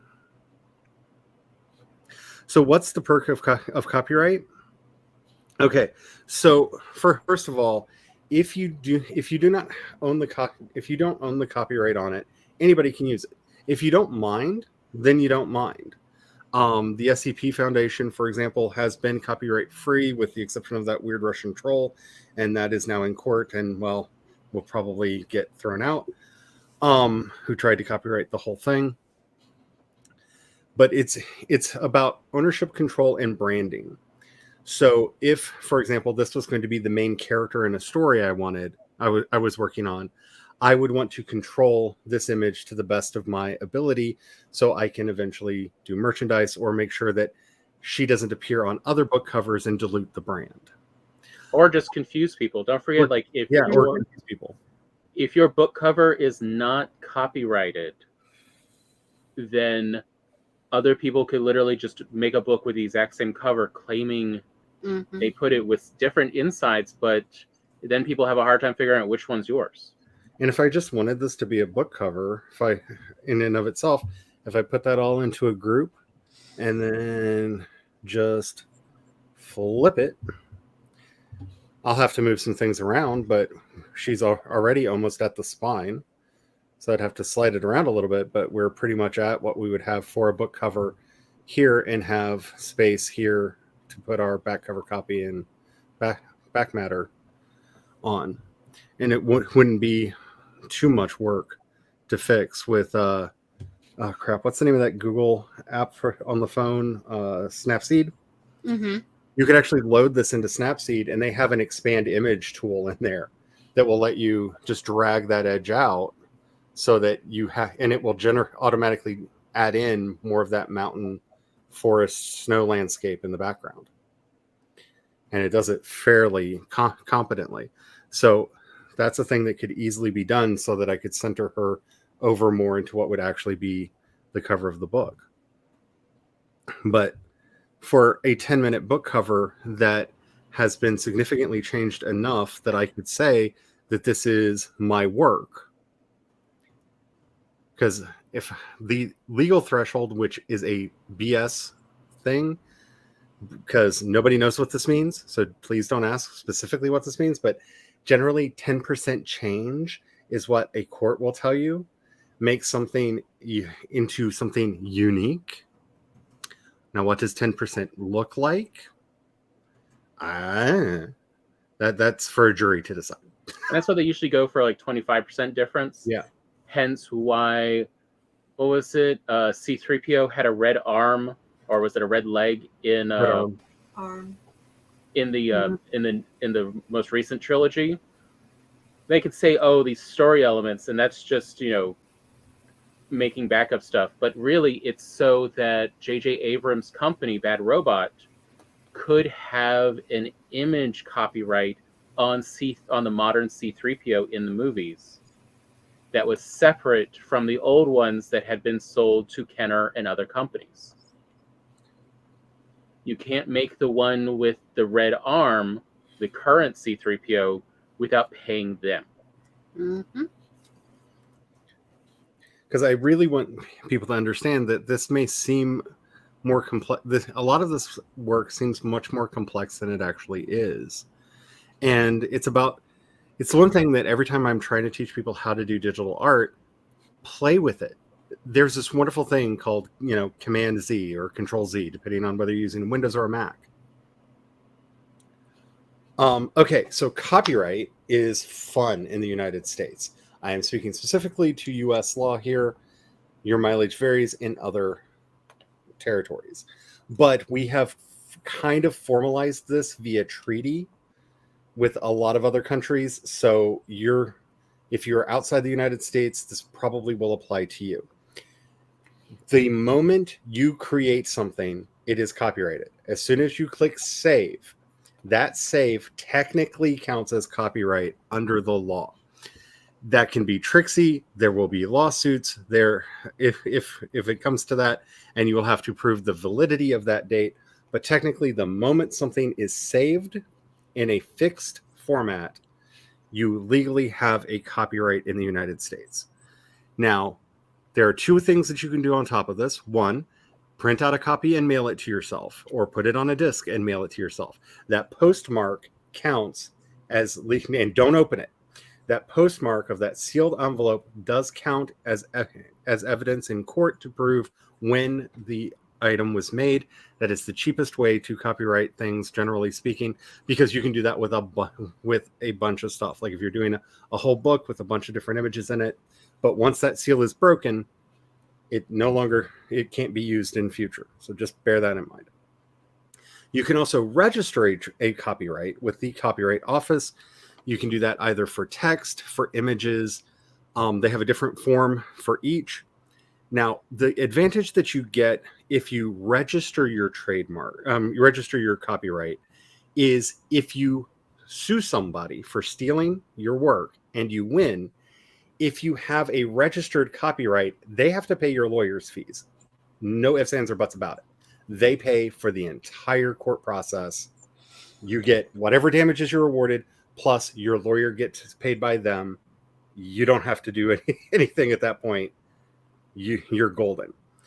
If you do not have a registered copyright, you will have to basically plead to the court to have your lawyer's fees covered. And so the award that you win may be eaten by your lawyer's fees. That's really the main advantage of having a registered copyright. So, also talking about the, so are people still? Yes. But here is also the quick answer to that I've been seeing going around. Why does AO3 not allow anyone to charge for reading their stuff? And the answer is because yes, as long as they don't make a profit, it's much harder to sue because copyright is mostly about profitability. It is controlling money. So if no one is making money, there's not that much to be done unless like they are defaming and making your product less valuable. There's not much to do here. The court fees aren't worth it. And it's the one thing you should be every one of us writers should care about. One Star Trek lawsuit that is still winding its way up the courts, and that's the Axanar lawsuit, because the Paramount Pictures, I believe, is the one who actually sued on that, not CBS, is basically claiming trademark protection for copyrighted work, which you cannot do. So market confusion is not covered under copyright. That is covered under trademark. So just because somebody, if you remember when J.K. Rowling tried to sue the, what was it, Mary Potter and the something of something author, who was basically writing knockoff Harry Potter books, but they changed the name slightly, the branding was changed slightly, and she lost because none of her actual copyright was infringed on, and it did not technically infringe on her trademark either. Trademarks are always paid. Trademarks are a very long process. They take about 2 years because you have to file for a trademark. You then have to publish your intent to trademark. And there are, depending on the industry that you are in, there are specific trade publications you have to put that notice in, which gives people time to say, no. Hence the whole YouTube thing, if you remember about 6-7 years ago, with the whole reaction copyright fiasco. where they tried to trademark reactions. If you remember the whole cocky romance thing, she tried to trademark that word. She ended up winning because she actually trademarked the font and the way the word was written as a word mark. And that she could do, but you cannot technically trademark a real word, and you technically cannot copyright a small phrase, which is why if you look at most trademarks, they're slightly misspelled. That's why. But that is a whole prolonged process that will require a lawyer. Do not try to do it on your own. If you mess up one simple filing, you can lose everything. And once you have a trademark, you have a duty to sue. So when you hear people going after other people for violating their trademark, sometimes those suits get settled with "give me $1 and it's fine," because they have to sue. If they do not sue to protect their trademark, you will lose it. If anybody can go to court and prove, well, this other person violated the trademark and they didn't sue them. I've actually known people who have received letters of, "You're being sued, and if you cannot afford a lawyer, here's the fund by which you can get a lawyer from our fund. But we have to sue you, but we're also going to cover essentially your legal fees. And don't worry, we're about to settle out of court." Like it literally is all in the letter. People are like, "How do I feel? Help me. I don't." And it's like, and then this has happened locally with big international corporations. And it's like, it sounds like it's not actually as bad as it initially seemed. Like the first paragraph was like, "Oh my God, your world's ending." And then the next 3 paragraphs were, "But don't worry, there's a fund. And then we're also planning to settle with you. You just need to get a lawyer who will actually finalize this stuff through this independent trust fund we have set up. Here you go."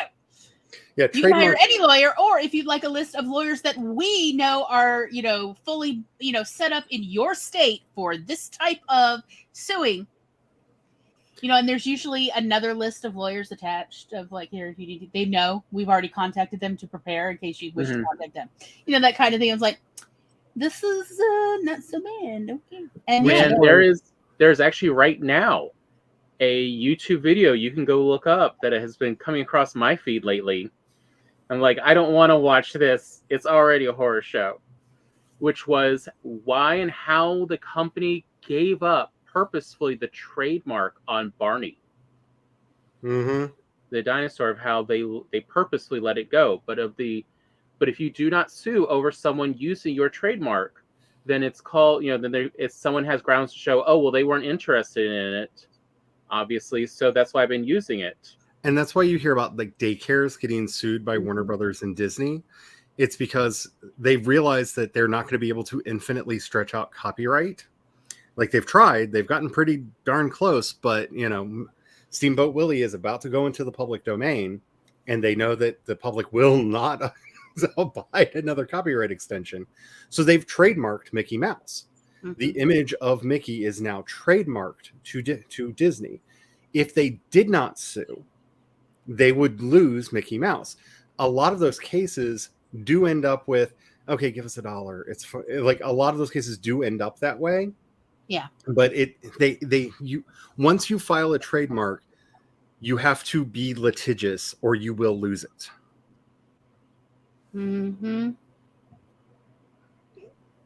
Yeah, and the one above that, do not, if you are a small business owner, do not make sure you are not using a trademarked thing.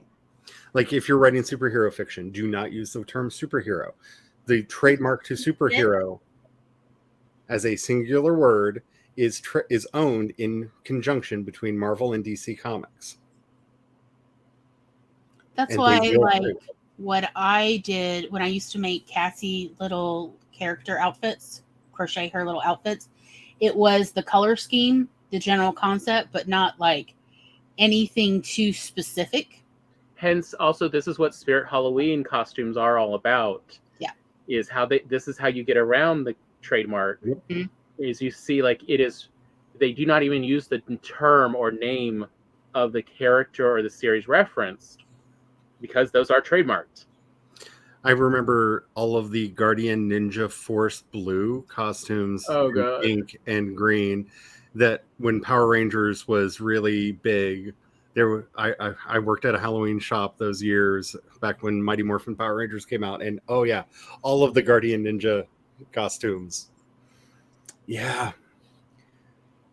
So copyright is an important thing to understand if you are wanting to be in the business of writing. This is why you want to own the copyright for your book covers, because that can be monetized out as poster artwork, that can be monetized out as t-shirts, that can be monetized out in a lot of different ways.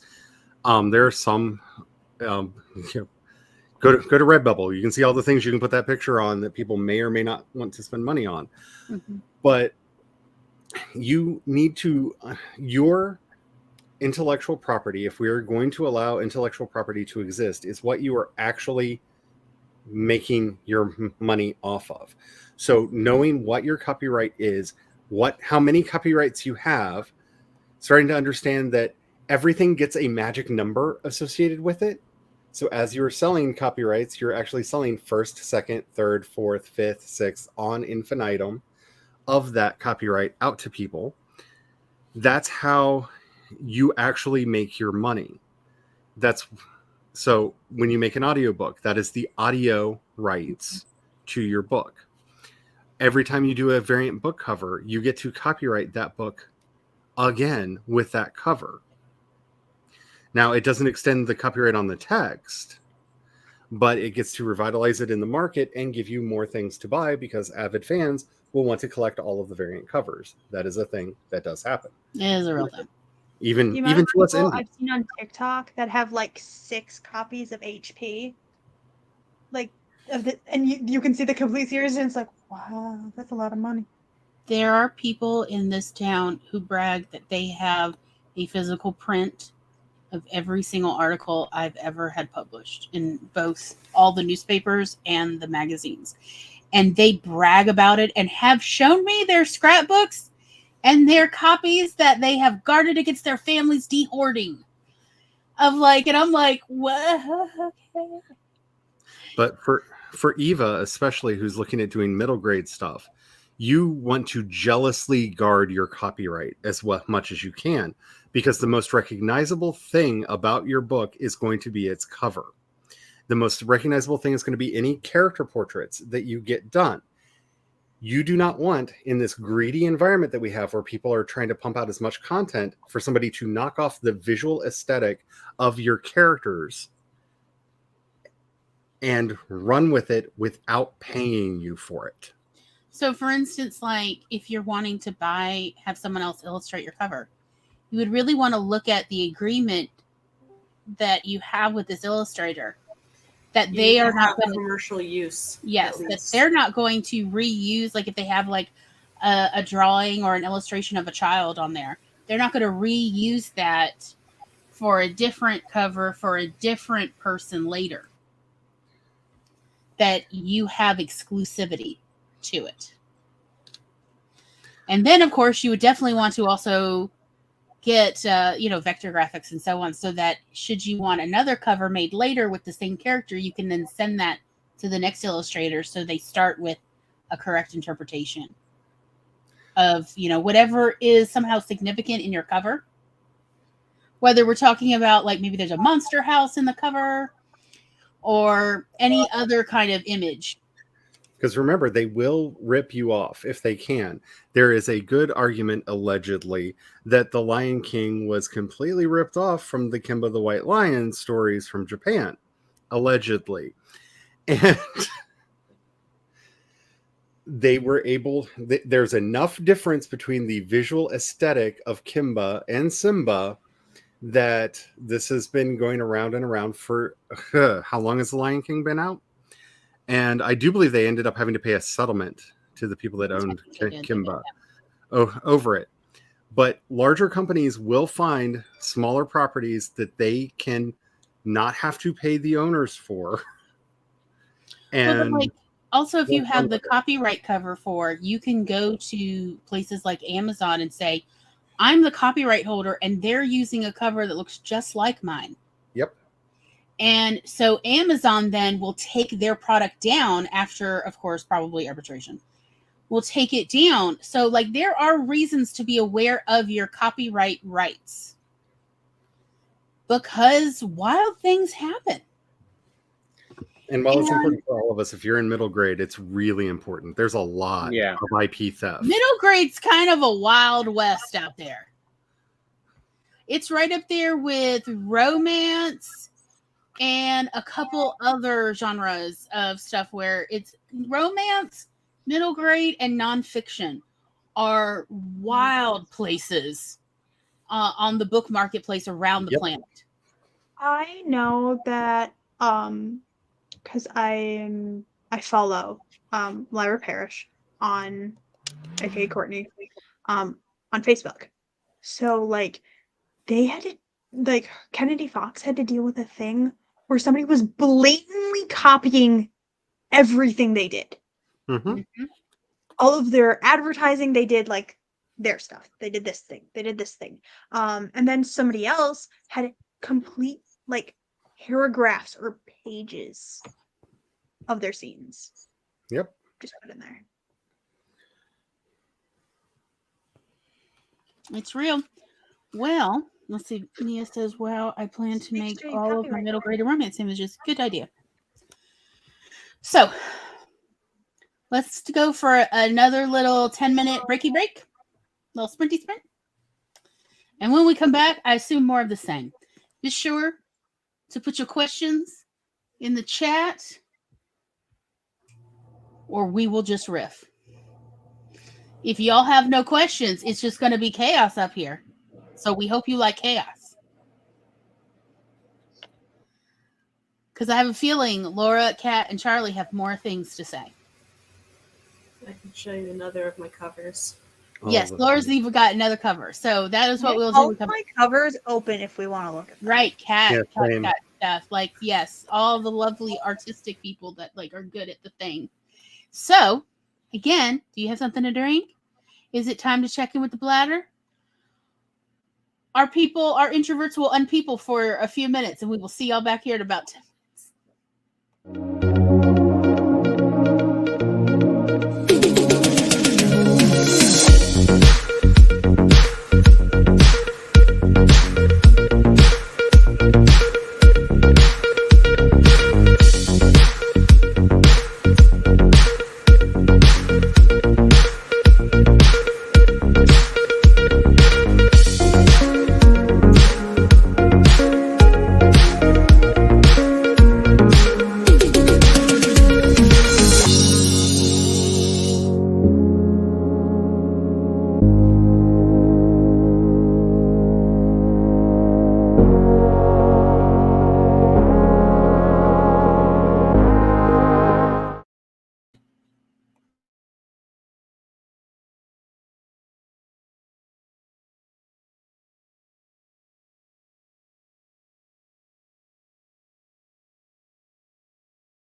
Woohoo!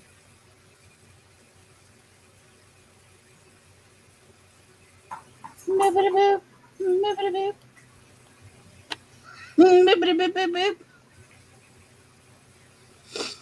I get distracted. Discord. Why, yes, I did post a picture of what Tom and I were up to during the break. There's fire involved. Nice. Ooh. It's in there to push your food. Also, I did not see your the yumminess from yesterday that you posted. Oh, that looks delicious. Mhm. That's what I was eating earlier at the beginning of the show was more of that. That's what I was eating was bread pudding that I made from the challah. It was, yes, in a custard sauce. Yep. But yes, that is the smoked roast that I posted a picture of. Nice. Why you gotta be mean? You know that I'm just slightly evil, right? Just a little bit evil. And it's so easy when you're evil. Girls got to do what a girl's got to do.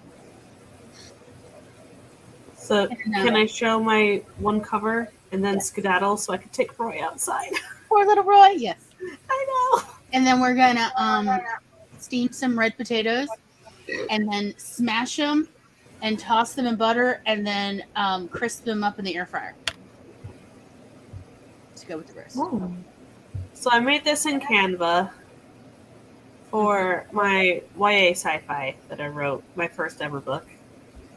And I wasn't super happy with it.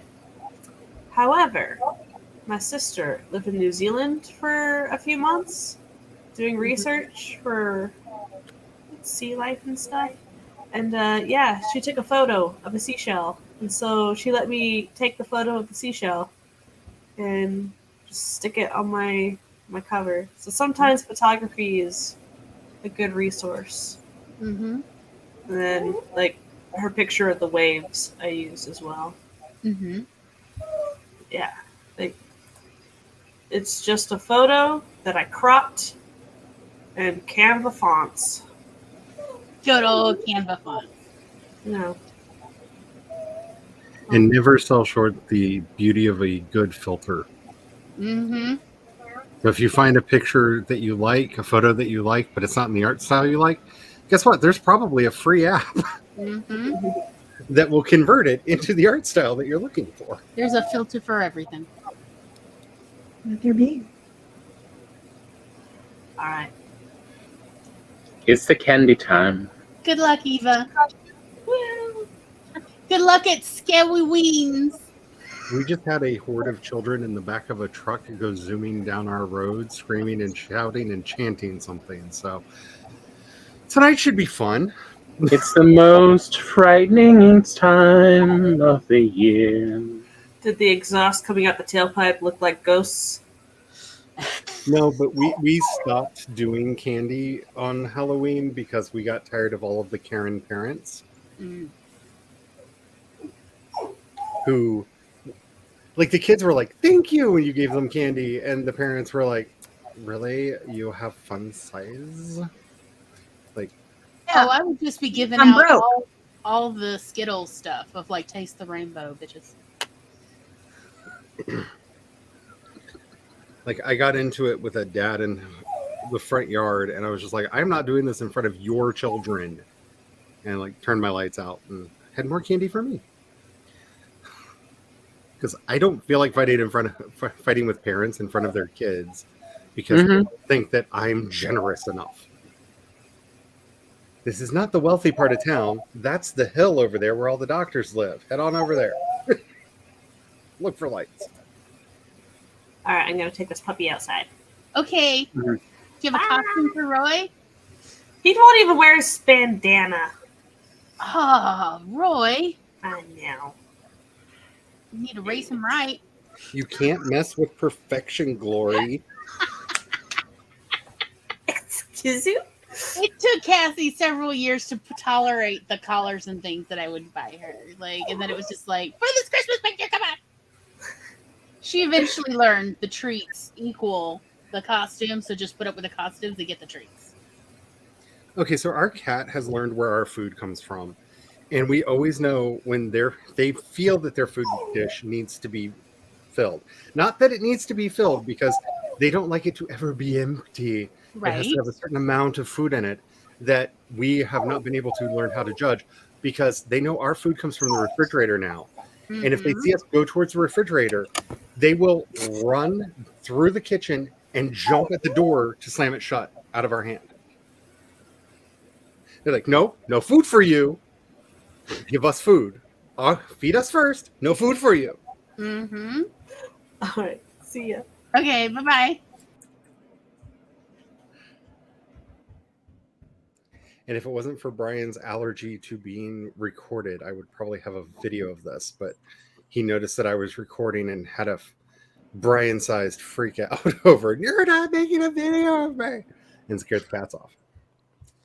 Mia says Loki loves his Mickey costume, but he is not a fan of us giving away the candy. Aw, he's got to be trained. He's just a little baby. You got to learn that when you give the candy to them, you give him a treat. So then he's like, yes, give all the candy away. I want all the treats. Or just do what I did the first 2 years of Halloween. I would hold Cassie with one hand, hold her little nuzzle with my other hand, and then tell the kid, get both fingers, get both of your hands in that bowl and get some candy out. There you go. No, more. No. You got little hands. Get another. Okay, there you go. And she's like, mm-mm. Like, she didn't bark through it, but, there I'm holding that schnoozle.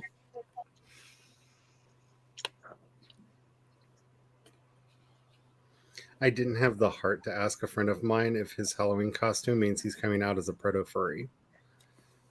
Because it's possible he just found it at a store, because it was adorable.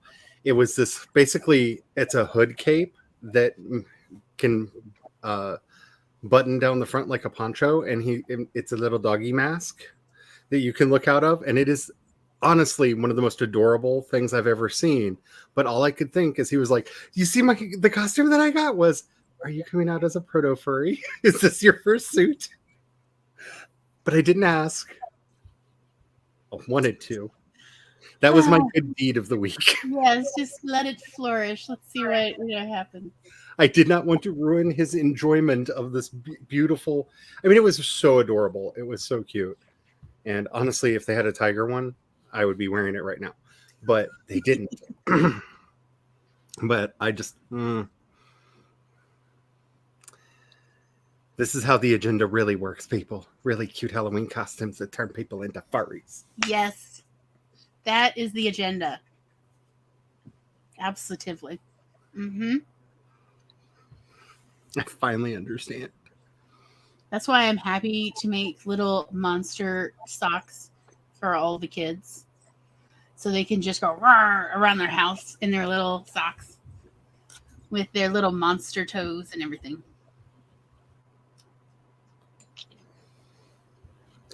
And then somebody asked me for an adult size one, and I was like, it's going to cost you. And what did it cost them? A bunch of jewelry. I made them make me jewelry. What were we talking about earlier about the barter system? Right? It's gorgeous. One of them is a tiger's eye pendant. Oh, it's gorgeous, y'all. It's gorgeous. So, book covers. That's a thing. Yep. Book covers. Who wants to show something else? Because I don't know if anybody wants to see my crap, but I will show my crap. Oh my. I have too many windows open. Oh my goodness. Like, you don't have to show your lovely stuff. I will show my crappy stuff. I'm not ashamed of the crap I make. I'm just not trying to brag on it because it is crapola. So this is also for Eva, though I did it for a romance cover. Oh, okay, sorry. Let's click that. Yeah. You can do. There we go. So this is the mock-up I did for the work I'm doing for Nano. because I wanted it to have a super cutesy cover. But there's a lot of these really cute sprites that they have in all different shapes and sizes. That most of them are colorable. Mm-hmm. So you can choose the custom colors, because my Jack Frost there was actually just a dude, but all of his things were colorable. So I made him in the frosty colors. So I had my little Jack Frost there. But it is so much fun making things like this. And like we were talking about earlier with the white space, as you can see, the white space actually is the snow in between. So it looks like they're kind of looking over the, why is it flipping like that? Over the hill. But I don't know that this will be the final cover of this thing, but I will say a square version of this will be the Vela cover of the thing when it comes out, because meant Charlie. Charlie, just take my money. it is going to be so ridiculous. And I wanted to try to find a way to communicate the whole ridiculousness that this story is. And I thought I wanted it to look like a modern animated thing, because I feel like it's the kind of thing that would be like a Dead End Paranormal Park or an Owl House kind of, like, it's not going to be like dirty and raunchy, because I'm saving all of that for when I finally have my mental breakdown and just decide to hell with everything and become an erotica writer. I have a pact signed with somebody already. We have deadlines, but I wanted it to be cute. And I think that it hits all of those levels and tells you immediately what's going on, because you see Santa and his cute furry ex-husband. Mm-hmm. I think it hits all of the things, and it's all Canva stuff. And there's these, which I made on Coffee Bunny.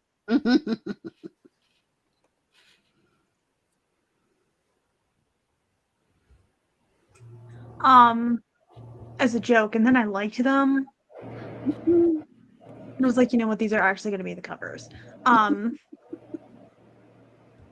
But I kind of convey, like, the one thing that is consistent across all of the ones in this series is the snake with the pomegranate. And I used other, like, clip art stuff to like show you kind of what theme is in that, like what the MC is learning that time. So this one's something to do with animals, plants, the weather.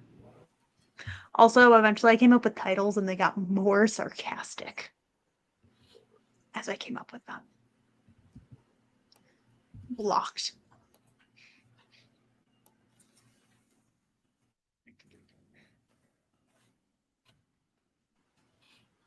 Project This, Wake the Dead, which I just recolored a plain white ghost to go with the colors.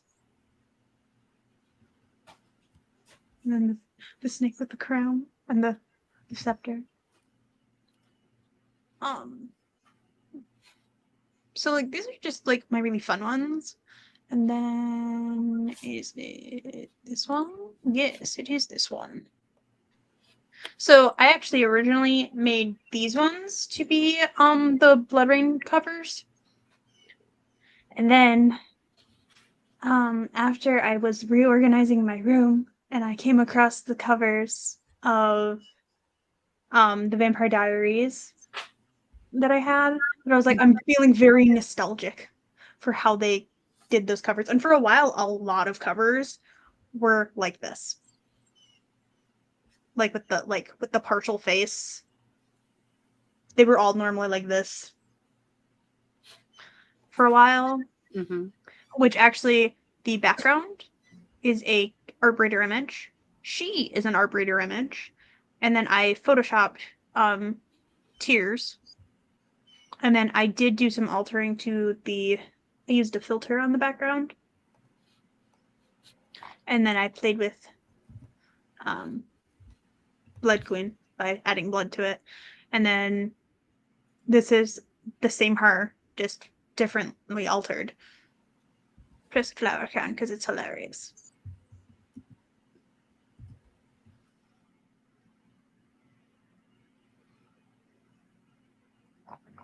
And then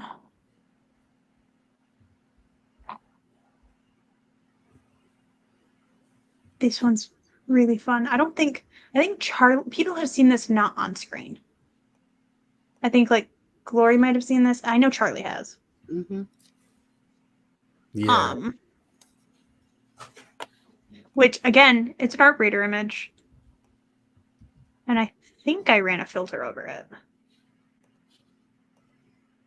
Plus I played with it took me forever to find a cauldron to work as an O. You don't realize like how hard it is. Mm-hmm. Maybe into that. To do that. And then there's all my shadow covers. Plus these were all other potential backgrounds that I had used. How I make covers is I find a bunch of backgrounds and stuff, and then I'm like, and I play with them with filters and slightly alter them until I'm like, oh, I like this.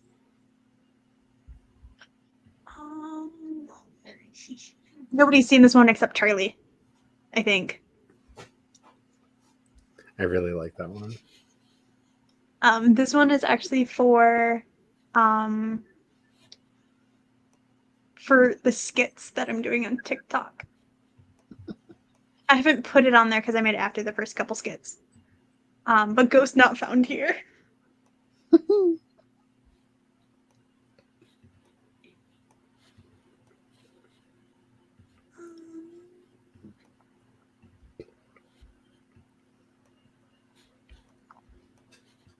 And then I wanted to see what all my covers would look like together. And they all actually look kind of nice together. Mm-hmm.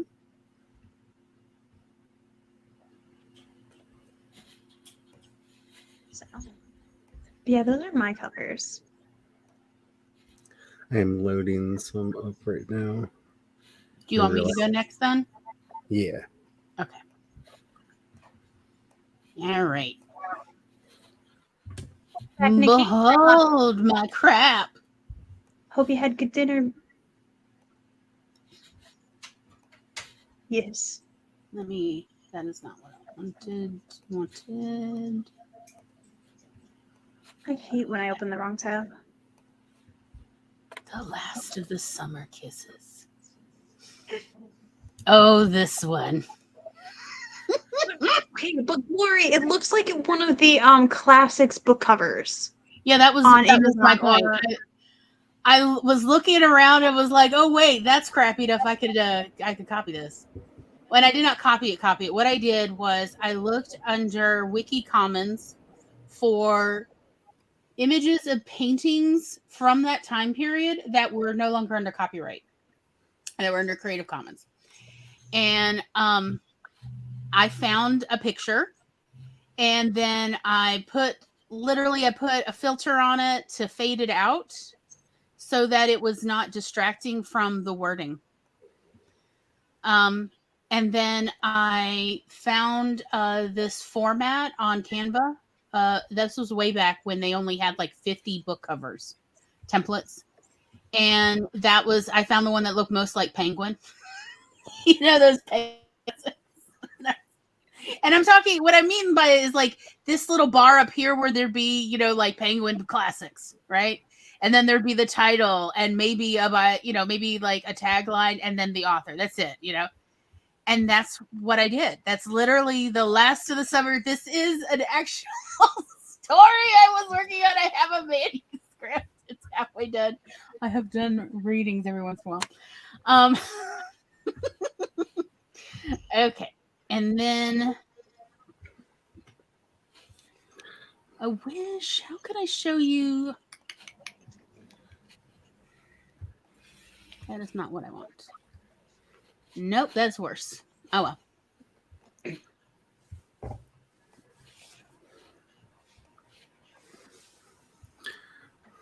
Just want to show you the old-fashioned way, like the old lady I am. So for the 3 that I just pulled up, I pulled up the actual art Pixelmator files, so if anybody wants them broken down and show how, if anybody has questions about how they were constructed or anything, I can deconstruct them and show you. I made this so long ago that this was literally the only Western look one they had, so it's not even in a book shape. But I needed a mock-up cover. And yes, this is another story that I have a manuscript and an outline for. She'd grown wild living on the range and was about to be tamed by love. I was having a good time, y'all. Do not judge me too harshly. But yeah, I was like, it was like literally the only thing they had with horses or anything Western vibe. So that is what I did. Thank you, Nia. I will take that as the compliment. This one is again, this is a story actually you can listen to on YouTube. And I literally looked up funeral program covers. And this is what Canva had. So I just changed it out since it's about, Mabel woke up dead this morning. And I just changed it out and used that. And then I have ever since used it for, like, I just copy and paste it over into other formats. So like the YouTube cover thumbnail and everything else. All of this stuff you see is, other imagery. So you just move it around.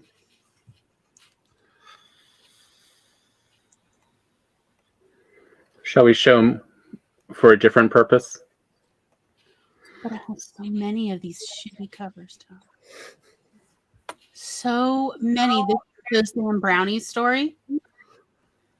Oh, and it really does look homemade. It does. For that person who misses the Ellis machine to just die cut all your shapes.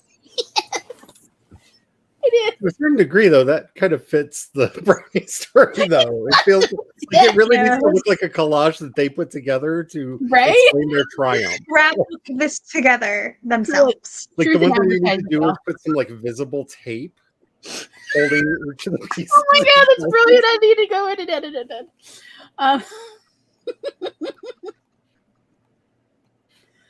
Let's see. Okay, this one I have written down. I just haven't actually recorded and uploaded it to my YouTube. But this one I've actually set up. Here's what I want you all to see. Hold on. That's right. Can you see the puppies and kittens in this story? Is that a chihuahua? Yes. What in the chihuahua with a little hat on and a little sweater? The Wizard of Oz caused you to do that. Because the story is called A Tornado of Cuteness, and I am all about the truth in advertising. If anybody would like access and be a beta reader, please let me know.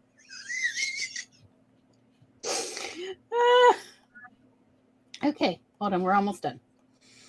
Oh, and of course, I made a mock-up to show how my mother and I actually made the cover, sort of how we made, or how we would have now made the cover for our actual cookbook, Eating on the Cheap.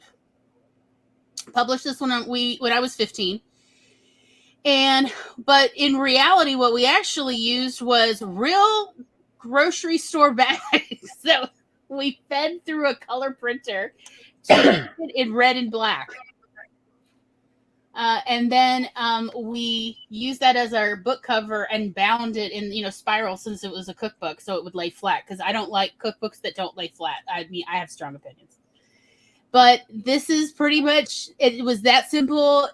People liked this one.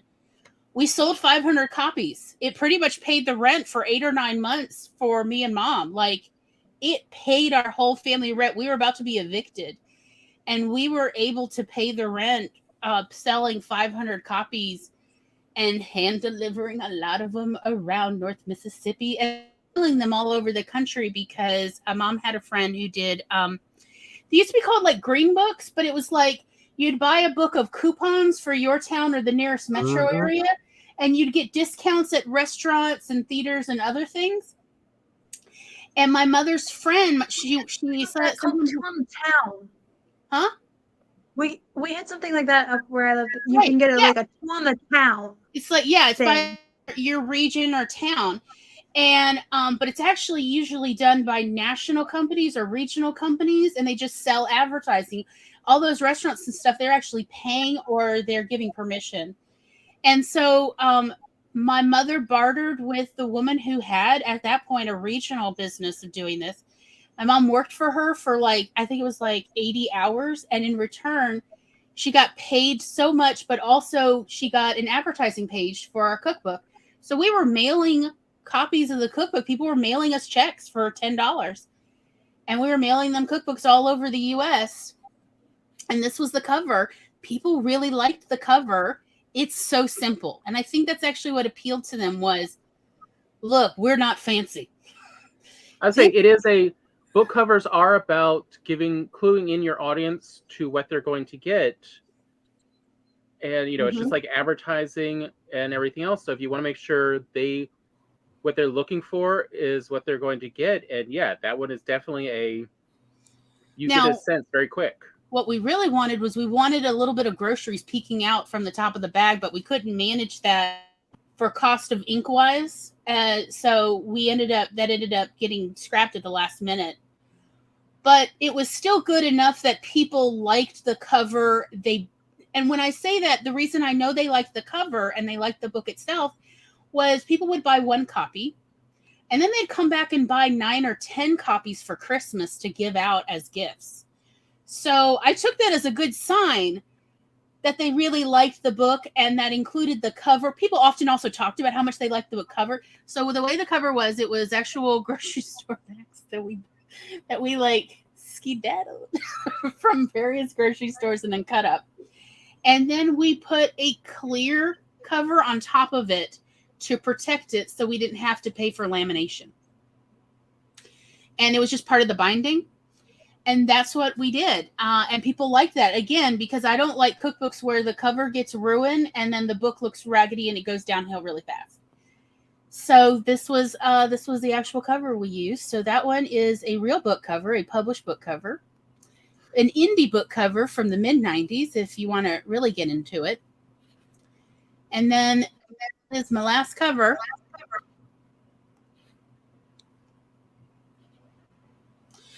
This was a nano project from 2 nanos ago. This is an image I took of one of my models from years ago. And it says, love isn't fat phobic. Love buffet romance anthology. Like I just put that in there. Again, I got this setup, this look, like where the title is and this and where my name is and all that. I got that from Canva. And the image is mine though. And in fact, this was one of the outtake images that I had taken because my shutter speed was too slow for the low light. And that's why it's slightly blurred. This was an outtake image, but it works really well. I think. It does. I like that one a lot. Thank you. So I want to show another idea for covers, or where we have them, which was, this is the one I used for Vela.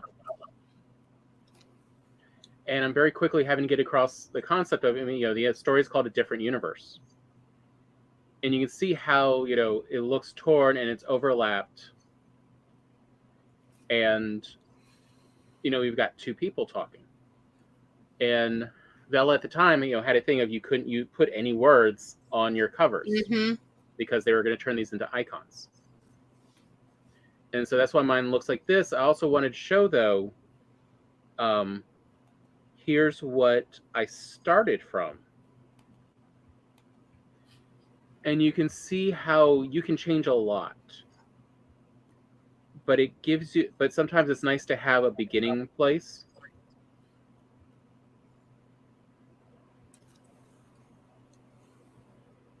I liked the torn look. I liked how everything was at an angle, and essentially it was a shortcut, so I didn't have to figure out how do I make things look torn. Yeah. How do I get these little looks? And I thought, the font was close enough to what I was looking for to at least keep me on track. Mm-hmm. And then found out like I can't use the font, so I had to take it all out. Mm-hmm. But I kept They the said elements. that, and I used a font the entire time. I was naughty and it worked. A story by Kat Mosher. But I mean, you can see where what I ended up with changed drastically, but the elements were already there, so I didn't have to figure out how to create each of the elements. And that's what I was talking about, like editing and just taking it as a starting place.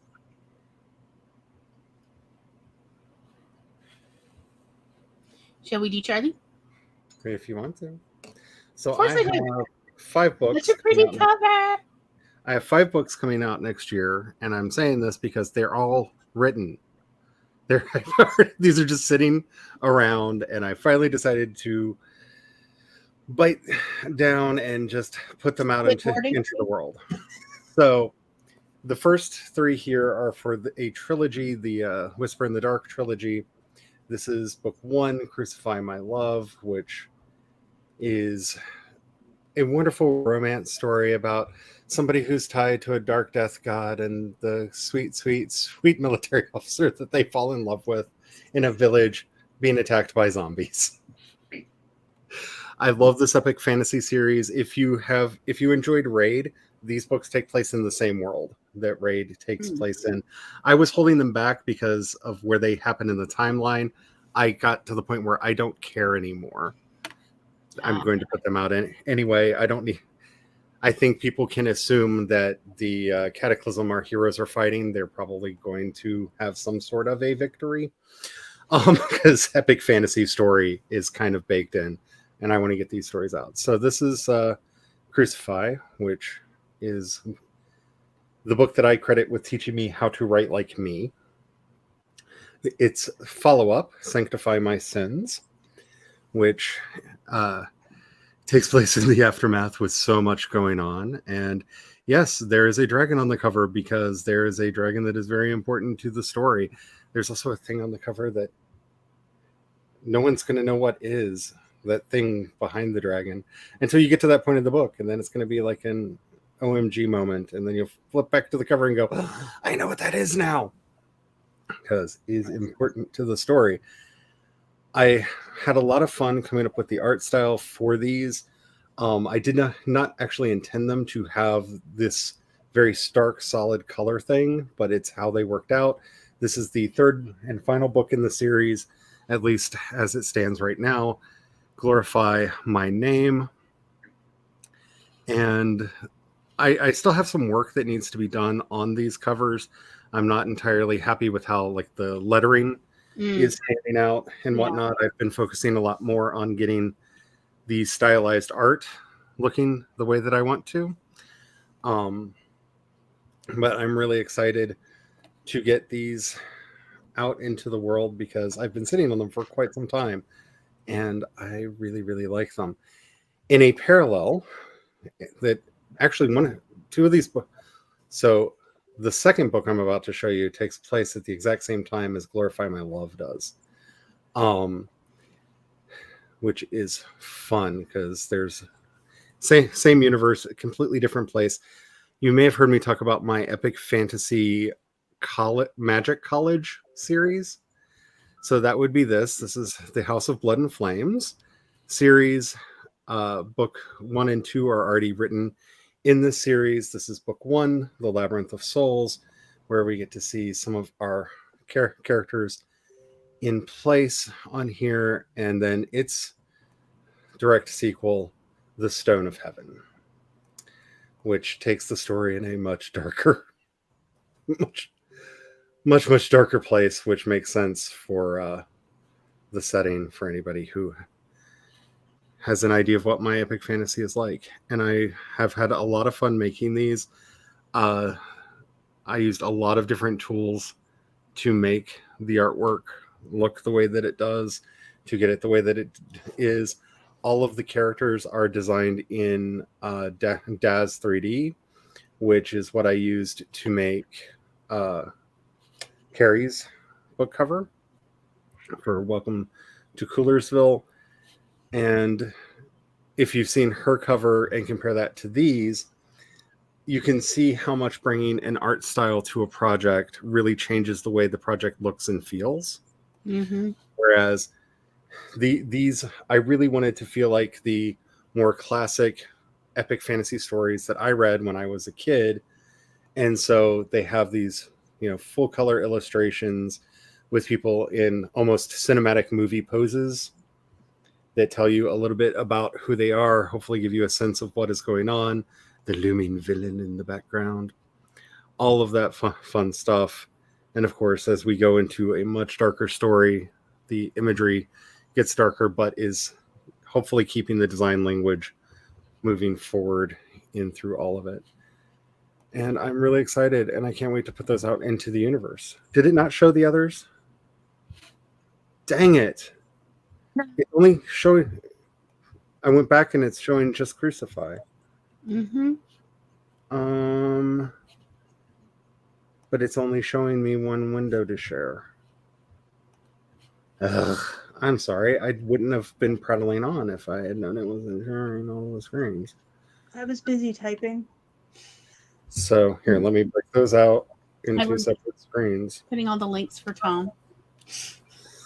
I've got them all. So link. So here, while I'm pulling the next one out. So you saw Crucify. This is Sanctify. Here, which is the one I was talking about with the dragon. Book 2 in that series. I wonder if I can just reshare with changing which one's on top.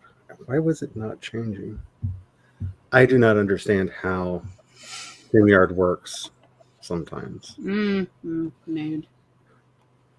Yeah, I think they've changed it again of how the present button functions. Mm-hmm. It doesn't switch anymore. Because it only gives me one instance of the application window to pick. And when I flip tabs, it apparently was not changing the tabs. So there's the cover for Glorify My Name, which, again, hopefully they work well in art style with each other. I don't know why. Just now hearing that title, part of me is like, has nothing to do with Little Nas X, we swear. Actually, it was written long before that, and I had decided I wanted to keep the same 3-word.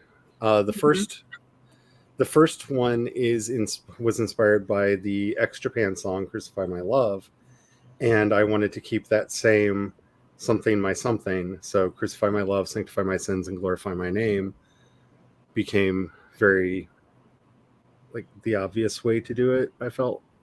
So there's Labyrinth. That's the first book in the Magic School series, which is very short. That one's actually a novella length. Yeah, I used to kind of wonder if writers were just sort of procrastinating with these mock-up covers. And then I was looking to procrastinate. So I made the covers and was like, oh wait, no, it does now feel different when writing. Yeah, it feels so much. My favorite thing about writing is being able to hold the book in my hand. Mm-hmm. Like that. Like I enjoy the physical, the process of writing and stuff too, but I want to hold the book. Like I will always buy a print copy of my book, whether or not anybody else ever does, to hold it in my hand and be like, I made this.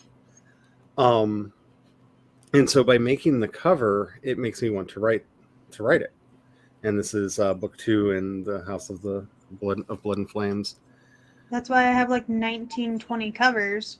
Mm-hmm. Is because it's actually become part of my outlining process. Mm-hmm. Yeah. And all of these books are written, and I will be scheduling them up and getting them out next year. There's a few minor tweaks that I need to do with them that will, if people want to beta, because the third book in the Whispers in the Dark series definitely needs a round of beta reading because it hasn't gotten it yet. But you really need to read books 1 and 2 first. So anybody who volunteers for tribute gets all 3. You're welcome, and I'm sorry. But you know, I always start. Actually, I can actually show you this because you saw the final for Labyrinth of Souls. When I started writing that book, I had a very rough idea of the story. And actually, this is, there it is. Here's my rough cover. Stupid present button. Why you don't work the way I want you to? So this is actually the rough cover that I did for Labyrinth. Oh, I like that cover too. Mm-hmm. And I knew exactly what Rye looked like. I knew exactly what I wanted her to look like. I spent probably 3 days customizing a 3D model to look like what I wanted her to look like. She's the main character of the book. And generated this fairly quickly after that so that I had something to guide me through the writing process. But because the book becomes much more ensemble, the first book to me needed to have Joda on the cover because the relationship between Rye and Joda is so important to the story that I felt that you needed to see both of them. So the cover that will be on the final that I showed you a while ago has both of them and another character that I don't want to say their name because it's not really a spoiler, but I like the way they show up in the book. But yeah, having this helped me write that book. I wrote this. This is probably the quickest book I have ever written. I wrote this book in a week and a half. Like I said, it's a novella, so it's about 17,000 words. I wrote it from stem to stern in about a week and a half and fell instantly in love with the characters and automatically knew what the next 6 books in that series would be. I knew where the story was going to go after that and have that all completely outlined. But doing the fun cover is so important, at least for my writing process, to remind me why I'm doing this. It's something that Janet from World Anvil talks about a lot, is making sure you have your world meta filled out. And one of the most important questions on there is, why am I doing this? Mm-hmm. Because inevitably, in the process, you will start asking yourself, why am I putting myself through this? The characters aren't doing what I want them to do. The story doesn't feel right. My ability to write English is so bad. Why do I exist as a person? Like the writing process, like I think all of us have written a book. We know all of those stages of grief that are involved in the birthing of a novel. And having something to hold on to be like, no, that's why I'm doing it. Something to inspire you to continue moving forward is so vital to get you to that end point, whatever that is. And I have temp covers for everything that I do, even the stupid ideas. If I have an idea for what I think might be a story I want to work on, if I can't make a temp cover for it, there's not enough there to actually pull out an outline or a story. Mm-hmm. And it's a great way to pre-vet a lot of those ideas. Yeah, like I knew from the start, I definitely knew who was going to be on the cover of those damn brownies story. Of like, we got 2 brownies and a dachshund. I'm going there. Of like they are the focus, or at least they're the part I like, and damn it, I need them to guide me.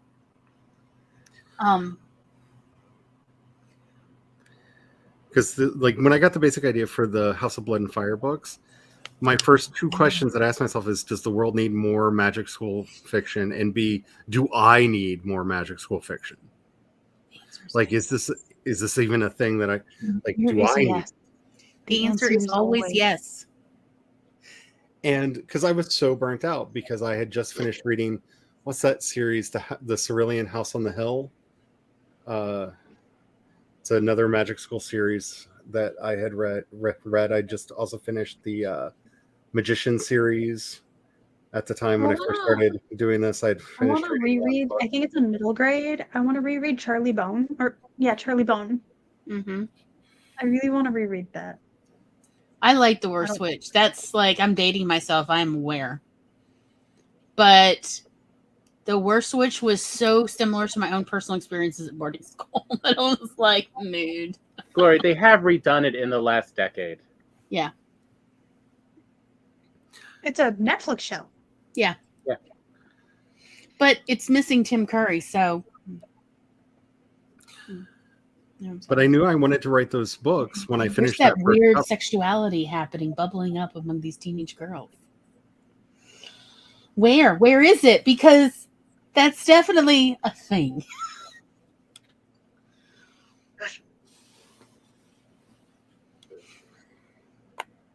But as somebody who has a plot bunny problem, and I think we all have plot bunny problems. What are you saying? Oh no, you have no idea. Kat once challenged me to answer the question how many books I had written, and what did we find when I counted it up? It was like 60 some. Yeah. And I have, I think, 12 in print. I think still. I have a lot of stuff that I've never shared with the universe, but I have a lot of the plot bunnies. This is a great way. Cover design is a great way to weed out plot bunnies. Jenna, please tell me you've seen the music video in the middle of the Worst Witch movie of just Tim Curry sauntering around. It's on YouTube if we have to find It it. is on YouTube. It's like, please tell me you've seen this and you know what I'm talking about. How'd you do? I mean, I just remember Tim. I was seated on our family's crappy couch watching the Worst Witch. I think it was like an HBO weekend, you know, where suddenly cable has released HBO and now everybody can watch it. And I just kept walking closer to the TV as like stirrings were happening in me, in my little 10-year-old body. Of like, why do I feel things? This is not cool. This is not fun. This is not a Muppet. But must get closer to our little 13-inch television. I'm just saying, if you want the weirdest like movie and then it's unintentional prequel, I highly recommend that you watch the Rocky Horror Picture Show. Yes. And then follow it with The Man in the Iron Mask, the one with Leonardo DiCaprio and Tim Curry. Because what you will immediately notice is all of Cardinal Richelieu's mannerisms are Frankenfurter's mannerisms. Frank has apparently been on planet Earth for a very long time, and this is a very weird prequel movie. Not You to are Rocky. not wrong. I am here for this headcanon. And Nikki, we've already done 2 sprints already. And There's a moment in Man in the Iron Mask where he flips his cape off, and it's the sweet transvestite up to the chair. He walks up to the chair, spins around, and flops the cape off, and it is sweet transvestite without the music in the background. I'm telling you, it is the weirdest movie marathon you will have. But Man in the Iron Mask is the unintentional prequel to the Rocky Horror Picture Show. Yes, I'm here for your headcanon. Yep, I totally believe it about Dr. Frankenfurter. I love his smirk. Mm-hmm. Oh, anyway. Did anyone have any final thoughts about book cover design? It's your cover. You can do what you want to. Have fun. Be as ridiculous as you want to start with, because Yeah. you can make it more serious from there. And I would also say And you'll have a good giggle. Don't out how crappy they are. Like, I showed my Yeah. crappiest crap, and none of you were horrified. And make several different concepts of your cover at first. You never know what'll... Like, you probably have an initial idea, but then try a few others just to see. You'd be surprised which one you end up with. Like, reviewing just now, looking at my Love Buffet cover, while I love that picture I took, I had some new ideas for another cover for that because the story has already changed direction. Originally made that cover. And I'm like, I get some ideas. So It's something to be aware of. Jenna asks, which color would you least likely use as a cover? Orange. Orange. I don't like orange. I don't like orange. It's true. Orange is also makes people feel like they're being warned about something. And so people also, I've noticed back from my public library days, people tended to ignore covers with a lot of yellow. I think I again, also don't like yellow. for a very similar reason, that it looks like warning, or it's Caution. like, yeah, caution. Unless it's like a black cover with a literal caution sign on it. And even then, like, how do I put this?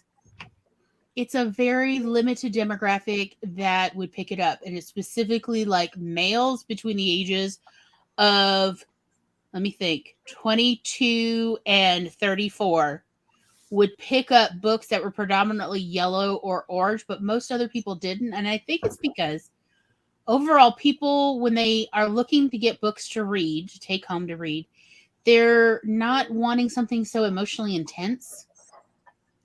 Because people often like to read to relax or late at night, and they're not. They're like, oh, this is like a thrill ride. Versus that demographic, let me be honest, they often are like looking for that dopamine thrill.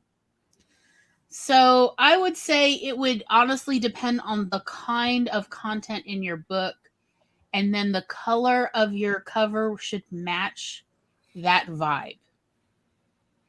So there are appropriate times to use a yellow or orange cover. Yep. But again, that vibe would need to match. Is it a lot of chases in there? Because that would be appropriate.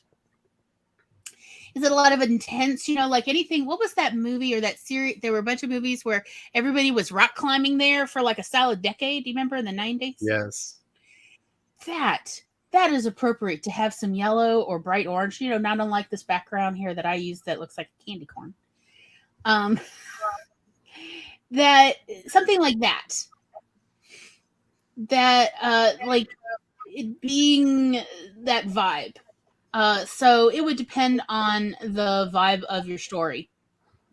You'll also notice that certain genres tend towards certain colors. A lot of horror covers tend to be bluer, greener, or have shocking red with an almost monochrome everything else, because those colors tend to creep people out when put together just right. Romance covers will almost always have something vibrantly red somewhere. Well, that in part is because people who were assigned female at birth, their vision is different and red jumps out at them, versus people who were assigned male at birth because of, again, a quirk of eyesight. Blue tends to jump out more for visually. So red is not very bright to people who were assigned male at birth, like traditionally speaking. Obviously, there are variations in genetics. So I'm not saying like but the majority, and this has been studied for decades, but people who tend to be assigned female at birth really see red a lot more. Like, which is why most MLM's books have blue covers. Mm-hmm.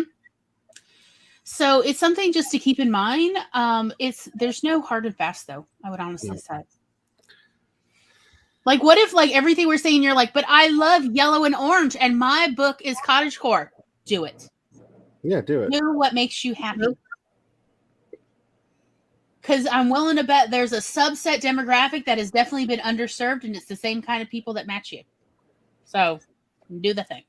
I'm not a big fan of green, but if you look at those like really stark, like Wicked covers that are based on the playbill, they are absolutely stunning, because they're making you think of the Wicked Witch of the West instantly. Mm-hmm. So whatever is the trademark of what you're doing. And also remember, you can get pigeonholed. Be very careful when you are picking a color palette, especially if you are doing a series. People will expect the series to have a similar vibe. Yeah, like a color palette. They will accept, and that's why I used a similar filter to for the shadow one to alter the colors so that they actually matched up a lot better. Because originally, otherwise they would not. Mm-hmm. The original colors of the images didn't go as good together. Nikki says people with spina bifida, the color blue catches their eye. It's very interesting. I did not know that.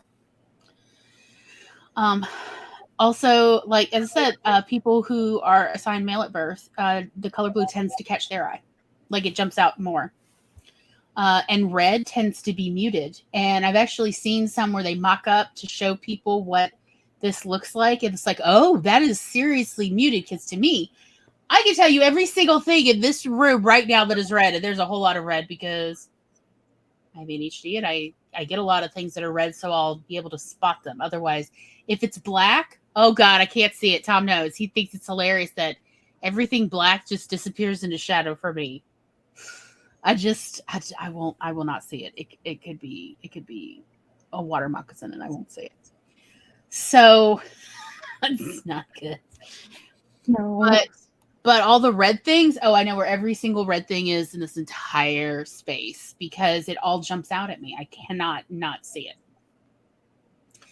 So it's just something to know and then play with. Babies cry in a yellow room 3 times as long as babies in any other color room. Yep. Huh. Yep. So it is actually high, strong vibe of color. And that is not cultural because babies do not know culture yet. No. It's just infants will cry 3 times as long in a yellow room. Which is why I always think it's crazy that people like paint bathrooms and kitchens yellow. And I'm like, do you like babies crying? Do you like hearing children cry? Is this, you want kitchen sink dramas in here? What's happening? But maybe it's just they don't know about that. They probably don't. Unfortunately. So, I'm gonna be honest. I have no idea what we're gonna talk about next week. Anybody got any ideas? That would be great. So what have you talked about? I have no idea. I might not even be here for I know it. So you got a new thing coming up. Thursday You have a new tomorrow. venture. But yeah, I have no idea. We will. If anybody has any recommendations or suggestions or things they want us to touch on, that would be great. Let us know. But pretty much we'll have to decide. Actually, we're still titles. staying on writing topics? Yeah, we're doing writer topics. It's National Novel Writers Burnout Month next week, so why not ways to fight off burnout? Ooh, the creativity well, how to keep it flowing. Because everyone's going to be struggling with that next month. That's true. I actually recorded a video today and it should be coming out tomorrow. Let's talk 10K days. Based on my experience of a 10K day and having heard about people's 10K days. And I was like, here's some things that based on my own experience, several other people's that I've heard. Here are some tips to maybe survive. Because of Nano. So many people are going to attempt 10K days for the first time because it's Nano. The last 10K day I felt like I literally bruised my brain. Like, you know how when you've got a bruise and you touch it? Like, it felt like that on the inside of my skull, and it was very uncomfortable, and I did not like it. Yeah, I definitely, when I try to do those extended days, I definitely hit a dopamine wall of just, I'm out. My brain is oatmeal. It's pretty intense and it lasts for several days. And it's like, it's worse than the flu. It's like a hangover and a flu had a baby in my body. It's awful. It is very taxing. Yeah. Well, that's one more. If anybody's got any more ideas, we have all of November. So we definitely love to hear it. What are writer topics? I think we should probably do some of that writer's business talk that I am always so big about getting people to see. Because a lot of us do want to make money off of our book, and we aren't looking at things like ROI when we're looking at hiring people to do things for us and things like that. And there are probably people that are listening to that heard me say ROI and don't know what that stands for. It's return on investment. So writer finances? We can do finances in general, but like the actual book business, like you are starting a business. And if you are wanting to make money, not even a living, just make money off of this, you have to make sure that you're getting more in than you're putting out. And that also affects like how much time you give the projects. And there's a lot of things that go into running this as a creative business. And there are some people that talk about it, and they very often will talk about it in very rosy ways or because they're bragging. But I think we need like a brass tacks, like, so you're starting your creative business. Here are some things you should know. Okay. Because I see a lot of people in chat talking about how they would at least like to make some fun money off of their writing, maybe be supported by their writing. That's not something that magically happens. This is a really hard business to be in. And there are things that we need to take into effect if that's going to be the end goal. Well, I guess if we're talking business, then maybe another episode should be about like promotion and marketing. That would be good too. Because I've been surprised how many people were absolutely clueless about purchasing like ad space on Instagram and Facebook, for instance, and that how you narrow down who you want your ads to be seen by. Yeah, the audience targeting. Mm-hmm.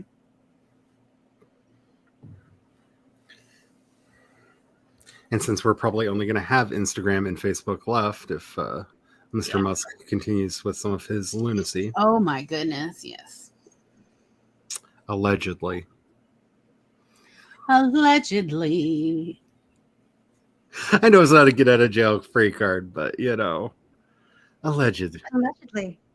Well, we only need one more and we're done for the entire month of November, if anybody thinks of anything. But there is time.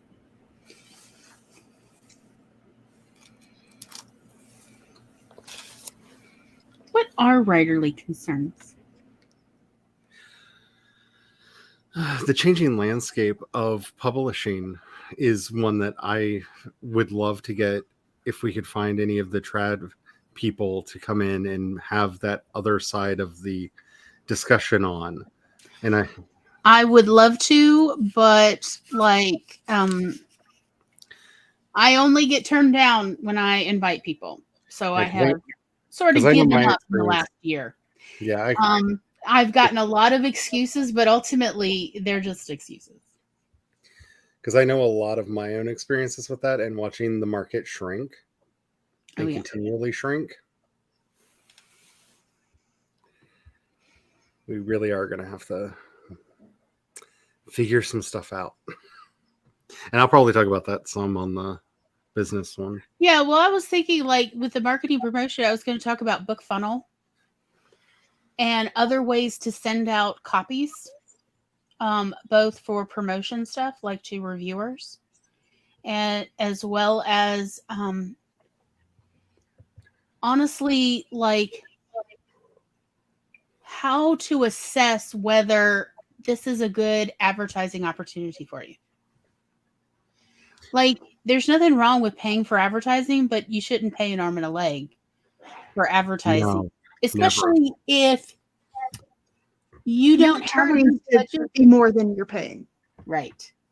And so that there are a lot of other ways. For instance, and I realize again, I'm talking about the mid-90s, but how my mother used, these green books is what they used to be called, with these coupons in it, to advertise our book. And so we had requests to mail a copy of the book all over the country. And it wasn't a tremendous number of books. We probably mailed less than 40 copies outside of the Mississippi, Memphis, Tennessee area, which is not a whole heck of a lot. But considering my mother was bartering for the ad space anyway, that was $400 worth of sales. It wasn't bad. So there are ways to advertise around here. For instance, there's a little coffee news little thing that you see at a lot of restaurants and coffee shops. and it's regionally produced. It's got weird things in it. Like there'll be like weird facts and weird things in history, and there'll be like a little horoscope in it, and it's a little newsletter thingy. But you can buy ad space. And I used to think, well, ad space on this is probably going to cost hundreds of dollars. Y'all, it's $30 for a little square on the newsletter for 1 week. It was $30. And I'm like, that's not bad. Give it a try. So there are all sorts of ways to look at advertising. And so I guess we'll definitely talk about that somewhere between book business and marketing and promotion. I guess the last one we could talk about, like, writing vibes. You know how we like to do music episodes? Like, I have recently, for instance, come across a whole nother set of fantastic ambiance videos and music playlist videos for writers. Like, there's one that's like 3 hours of gothic music to read or write to. Yes. Kevin Kiner's soundtrack for the Tales of the Jedi series is so good, I might end up writing another space opera. Just to have an excuse to have it on repeat in the background. It's so good.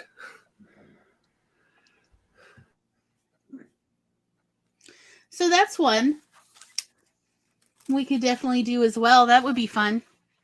Go out with a bang.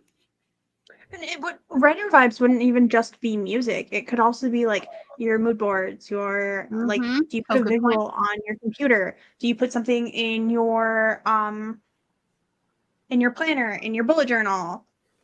Like, do you create whatever for writing in general or story specific? Yeah, because I love to get in the mood to write, but I've learned I need to manufacture that mood. Otherwise, it's too long in between when the mood naturally happens. But I can kind of manufacture it with like these enormous ambiance playlists, which y'all have seen. I mean, like hundreds of, and there's new ones in there that, oh my God, there's some really good ones that like have even cooler animation in them and stuff and sounds. So that would be really cool. Ooh, I love it. I'm looking forward now to next month. Well, tomorrow. Yes. Yes, the planning starts tomorrow. With that, I think that we are going to bid you all good night, and we are going to go hang out in the Discord server, Unicorn Council Discord server. In the voice chat, if anybody wants to hang out with us, the link is down below under my link tree. If you go, there's a line, Discord invite, if you're not already in the Unicorn Council. So you can join and hang out with us in voice chat. Good night, everybody. Bye-bye, and we'll see you next week when we talk about Writer Burnout. Bye-bye.